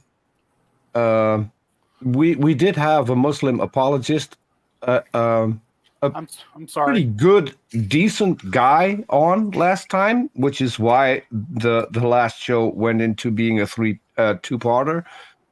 And he's probably going to join again, which is at least since I've joined, the first time that a Muslim apologist joined who actually was capable of having a cordial conversation. So it might be a good show. And then on Friday, obviously, I'm going to be in the side chat on Standing for Truth channel, cheering on James W. Well, thank you so much, Randolph. Or Peter. Thank you so much, Peter. That's going to be a great show. Well, I hope so. I'm going to do my best. We had a tiny conversation about it, so I think gave me some good pointers. Yep. You should be well prepared. Also, a shout out to AJ who helped you prepare for AJ also has helped me prep. Yep. Yeah. He has more experience within Hope than almost anybody. And then, we're gonna be on the after show on AJ's channel. And so one thing I do want to rant about, because Ken Ham and his ilk got it wrong when they say, well, our Noah's Ark was built after the dimensions mentioned in the Bible. No, it was not, because yours is boat-shaped. The one in the Bible is a box. It doesn't have a front and a back because it's not going anywhere. So you don't need a keel, for instance. What use is a keel on a boat when you don't have an engine to propel it? It's stupid. And the last thing, considering it's like tits stupid, on a man. Yes. I've got nipples tits. on a man. I've got tits. It's male nipples, keels on a boat. The last thing that I want to say, because he was mentioned Nephilim free, there is one good video on YouTube, and sadly the original, the maker of it made it private, but it is mirrored somewhere. If you haven't seen it, I'm putting the link in the live chat right now. Nephilim free, Beyond Crude Lies. It's a video you need to go and watch. And the other silver lining, I saw Marshall was saying that he actually discovered this channel through his Nephilim free debate. So I just want to personally thank Nephilim free and all theists when they connect atheists around the world. Right. Their theology tends to be so stupid that we just can't help ourselves. But no, we listen and love. Can you post that in the private chat, Peter? The link for Nephilim free. The link for Nephilim free? Yeah, sure. Can you put it in the private chat? Yeah. And hold on. And then. Well, one thing I do want to add on to that, Amy, the theology is stupid. The people who believe it, I don't think are stupid. 100%. Or should I say mostly? I disagree, but that's okay.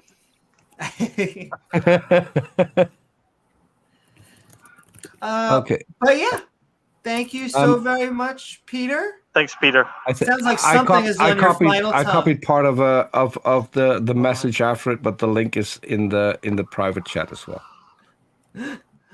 That sounds. Thank you for having me, Amy. Absolutely. And once again, I just can't. One more shill. You should be checking out Peter. Gonna go for it. You should be checking out RN Raw at RN Raw, and you should be checking Atheist Junior at Atheist Junior. Thank you so very much for coming, as always, SFT, Peter. And of course, the debate. That's right. This Friday, which I am pumped for. Just like Peter, I am going to be in that side chat. I will be wearing a cheerleading uniform, just like Bert. And so there you go. We will be having... I'll have mine on just for you. Oh, thank you so much, Bird. My big old man titties just for you, buddy. I'm sure Gavin will appreciate it. Yeah, I'm sure he will. And going right down the line, Randolf Richardson. Oh, thank you so very much for joining us. Creation Myths in chat. Hey, Dr. Dan. Woohoo! What is That's right. Fantastic combo of non-believers. That's the debate is at 8 p.m. Eastern time, America, on Friday. I did love that.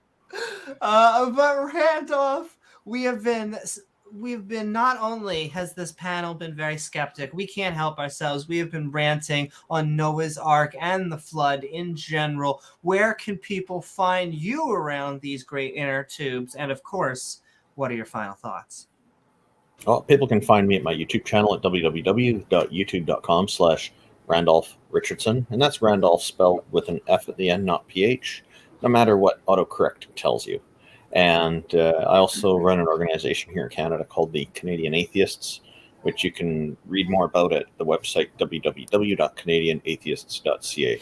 Thank you very much for hosting this, Amy. It was absolutely very interesting, as always. And just welcome to Mika, who's new here. I always try to welcome anyone who's new in these communities. It's always it's great because it's been growing, and I'm not convinced. We're growing.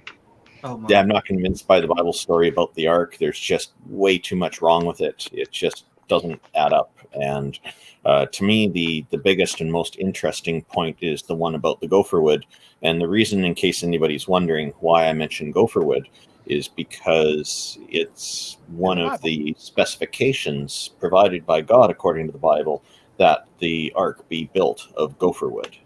And the apologetic I've encountered from time to time is that the reason Noah's Ark didn't sink and was waterproof for so long and was a seafaring ship is because of the properties of gopher wood, making it perfect building material for that, as compared to other forms of wood that require a lot more work to put together and make leak-proof. So, yeah, there's...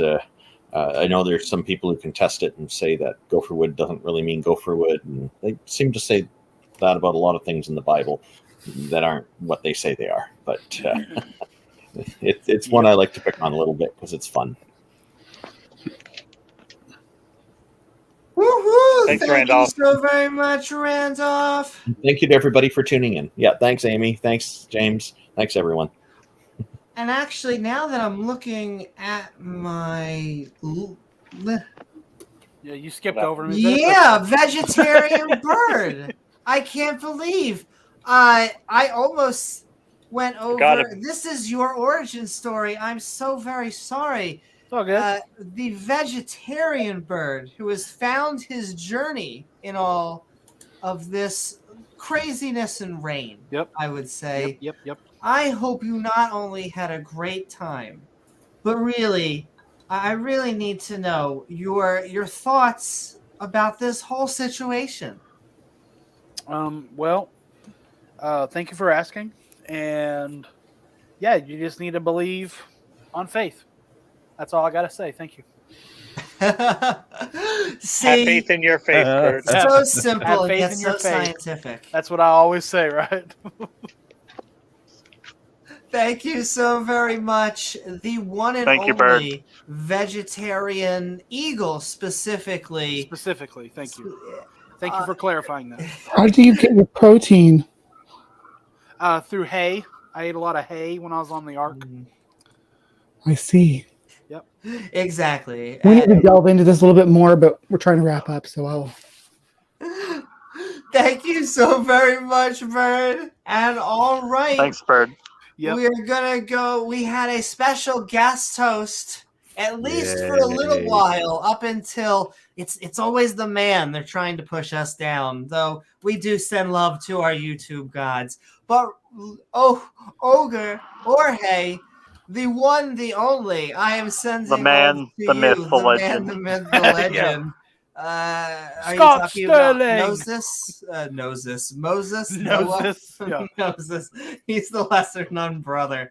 But we have been skeptic and ranting on Noah's Ark and the flood. It seems like a subject near and dear to your metaphorical heart. Where can people find you? And of course, what are your final thoughts? Yeah, I got a YouTube channel. It's my name, and Twitter and all that terrible stuff that the modern world provides for us. It's all true. I've been convinced by a soldier of science. Yep. Was 4,000 years old, and Jonah was swallowed by a whale. So there you go. Good job. Go subscribe. A sperm whale, right? Channel. His channel is much better than mine. That's what I got. Leviathan Melvini, I think it was. So yes, a sperm whale, but one ancestral one had you corrected me already. Go subscribe to him. Woohoo! Well, sending love to. Give you a humpback whale. Oh my! As long as it's 15 foot of James. Oh. I think we'll have a discussion about that shortly. That's right. Is that big enough, Amy? Well, that is. I would say we got a good portion. We got, I think, 2 scoops. But I do have to say, James, there are only 2 subjects that I think the Dr. Dino knows, and that is creationism / evolution, and then the Ark, the flood. This is like his Ark, seminar number, 1 through 5, whatever the hell. So, well, you're forgetting about Emma Thorne's sex life, because apparently he knows a lot about that too. Oh, the things that trigger. That wasn't so creepy at all. Oh my! Really? What did he have to say about that bird? Oh yeah. Did he really get into detail on that? He was very concerned with her sex life and how many partners she's had. And oh wow! And that's not an exaggeration. He was, yeah. What a guy! What a guy! What can you say about him? Yeah. And people, from him, I think I would take marriage advice. I feel like he's the guy to go to. That'd be my. He's got a cadre of ex-wives over there at DAL. Some would even say has a PhD in it. He's never gotten a divorce. Remember that. So. Yeah, he's never divorced them. They all divorced him. That's right. That's not the own he thinks it is. No. Yeah. So. Yeah. Keep that in mind. But James, it has been a fantastic. We try to trip on a boat. But so I guess the only thing is, where are you? You're taking us on an adventure Friday, and what are your final thoughts? My final thoughts are to thank everybody for coming along with this adventure for us. Oh, you're welcome. I love it. It was a interesting video to watch, to say the least. A little bit short on facts and science, but definitely plenty of imagination. And thanks for helping us get through it. So, yeah, got the debate Friday, after show on Atheist Junior's channel. Check that out. I'm going to do my best to earn a well-earned spot on Whacking Atheist, so hopefully we'll see one of those coming up soon. Woo-hoo. Yeah. You know you did your job if you get whacked by him. Yeah. So thanks, guys. We love you guys, and yeah. Woo-hoo. Thank you so very much, James. Amy, I've got another request. Can I show someone else? Yeah, yes. The name Kent Hovind has come up a lot. I don't know if everyone's seen this. There is a guy doing a very in-depth documentary series about Kent Hovind. Yeah, it's really yes. And I've been following Kent Hovind. He's the reason that I'm on social media. So I've been following him since 2015. I've learned so much new about Kent Hovind from this guy's documentary. Can I ask everyone who's here to, after they join the Discord server, for which I put the link in the live chat, here's the link to the documentary series. Please go watch them and subscribe to the channel and leave the guy a comment, because this is one of the best documentaries, period, that I have seen done about a theist. Everyone needs to go watch it. Yeah, Cindy sent me that link the other day, and I watched it, and it was I watched part 2, and it was done very well. There was a lot of good information there. And just because you brought her up, I just cannot say enough. Cindy has been kicking butt and taking names. She has not been taking. She's been taking allies and from both the atheist and theist community, and she has been sticking up against the young Earth creationist, even the young Earth creationists that support her. She's been sticking up against the specific young Earth creationists that are giving her crap and trying to take Kent Hovind's side. And just my final PSA for that thought, doesn't matter. Okay, if we can agree on one thing. Young Earth creationist, old Earth creationist, naturalist, Kent Hovind is a piece of. And I just want to thank you so much, Peter. It has been lovely thanks, Peter. having you on. I really do. So go check out those documentaries. Amy, it did sound like your audio cut out there for one word, but I think we can put that. I know. Every once in a while, it's a terrible thing. It lags. I just want to add one thing to Peter's recommendation there for a channel. There's another channel, if you're watching Kent Hovind stuff, that is also a must-see, is Atheist Junior's YouTube channel. He covers Kent Hovind's fiascos and his crazy videos, like Whack an Atheist as opposed to Whack-a-Mole, and he just tears them apart, and he does it so well. He's just excellent at it. He's a good one to watch as well. In addition to the one that Peter just recommended, and Peter's familiar with Atheist Junior as well. Oh yeah. And if we're going to be plugging people, the after show will be on the show. Oh wow, we can't be doing that. We're not plugging anybody here. Oh my! You'll like it, Bird. Yes, we are, but that's in the after show. All right, go ahead. All I can say to that is practice safe plugging. That's right. In fact, it's an oldie, but I believe a philosopher once said that anything's a dildo if you're brave enough. That's true. Subscribe to Orge. That's right. Peter is your ally. That's all I have to say to that. As BrainBug was saying, and as they're having me bring back up, Jorge has a brand new. There are different landmarks, achievements that you try and get as a YouTube content creator that really helps. One of those is passing the 100 subscriber mark. That gets you the fancy URL of your dreams that you get to pick, and so we're sending it back there. Much easier than the URL. We are getting close to 1,000, which we just want to send really thank you to everyone out there, to all of our subscribers. Thank you. Really, we couldn't do it without you guys. Amy needs to get whacked. She needs to get whacked by Ken. That's got to be coming up soon. If we can get her on there. Show. That's right. Just sending one more props. If we couldn't have said it enough to Atheist Junior, I was watching. He just did a quick video, and he was getting whacked. And I think he would say, I think most atheists would say, as James is trying to get the coveted position, you want to be whacked, baby. Oh, do you want to be whacked? Because Atheist you can just see how much it triggers him. And I want to reiterate the one message that I think AJ had of that entire video, because Kent was getting all fired up under the hose, saying, "Oh, you must really like it when you see me on the video there, getting all those views and getting all those things." And no, what it is, Kent, is that people don't like you. So when AJ and people like him and all of the skeptic non-believers take you down and actually show, I don't know, science? Yeah. It gets a little bit more of attention. Is that the same video where he was talking about Cindy, that like setting the record straight? Yeah, I think so. He brought Steve Lynn on, and they were trying to say that she's making it all up. Yeah. And I can't. Cindy has been, like I said, attacked from every which way. She has been.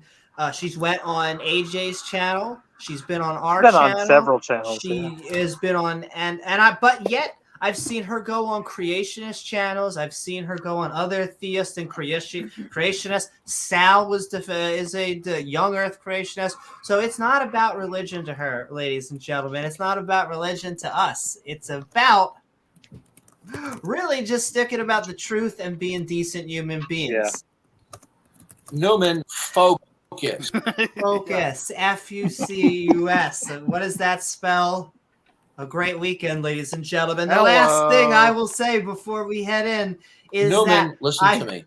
I want to send love to all of both our YouTube and Discord mods, but I'm sending an application out there.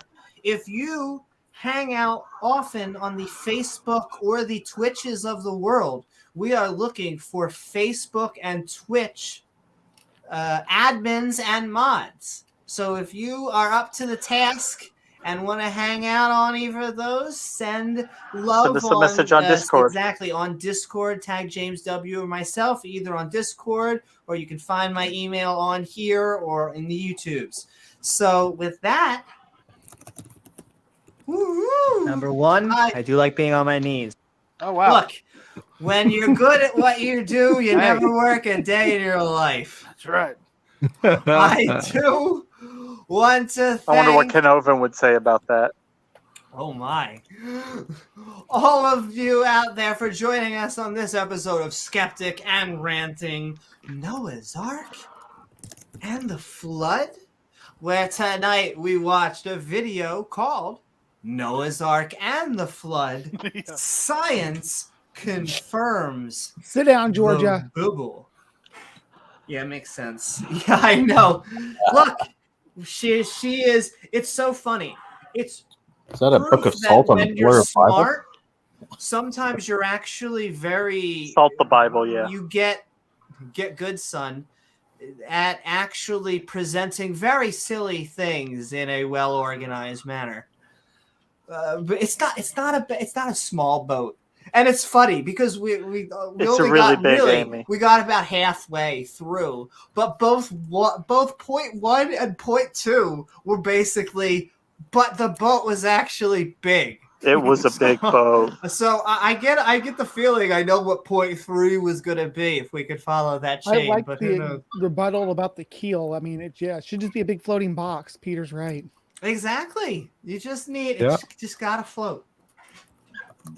How you take God down, or be a fish, or be any other walk of life ever. Like, butterfly. So arrogant. We're always like, oh, but they killed the mammals and the reptiles, and those are the ones that I pet in the petting zoo. It's like, yes, but you notice how he was like, he let like most of life live. He was just like, screw these very specific animals. He's like, the goats and the bears and the bunny rabbits, and the tigers and the bunny rabbits. The eagles. They could go, and the eagles. Scorpions. I'm sorry. And the scorpions, yes, you were very much creepy crawlies. Okay, we were.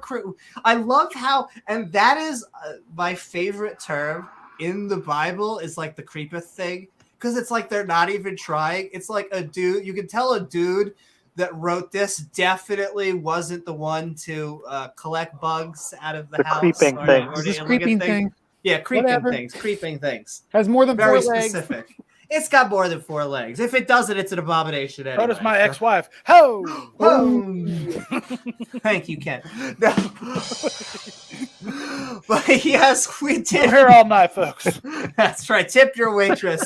But yes, we did. No, tip me. Fuck the waitress. Right. We did watch. Oh my. We did watch. They don't know that Bird is wearing a schoolgirl outfit. Camera off. That's right. Me and Bird are twins. We're watching. Wearing matching. You tip her super gently. You don't want to work person. That's right.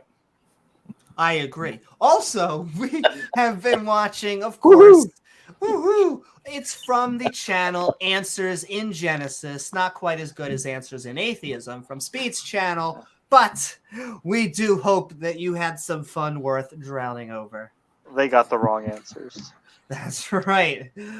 I do want to thank my co-host, James W. Woo-hoo, along with our special guest host, Orge. As well as our our mods, the fantastic people chat, and lovely viewers like you, as well as our guests. You can see.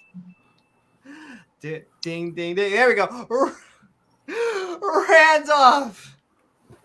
Bird. Hey. Peter. Soldier. Pumpkin Eater. Mika.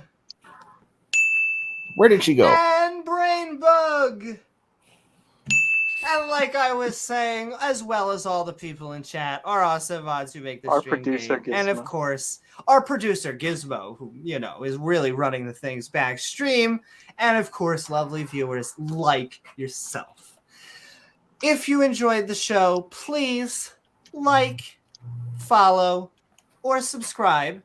Or all because three. Then we're all three, baby. Then you will gain access to that all button icon that once hit to all will send you reminders to join our live streams. After the show, we will be heading over to the Skeptic and Ranting Discord server, the link of which is in the description below. Or hey, leave a comment once the video is done. Lastly, if you would like to help us make even more content, we offer some perks for our supporters by checking out our Patreon at patreon.com/Amy Newman. I am Amy Newman, and we will see you all on the next episode of Skeptic Ball Z. Good night, everyone.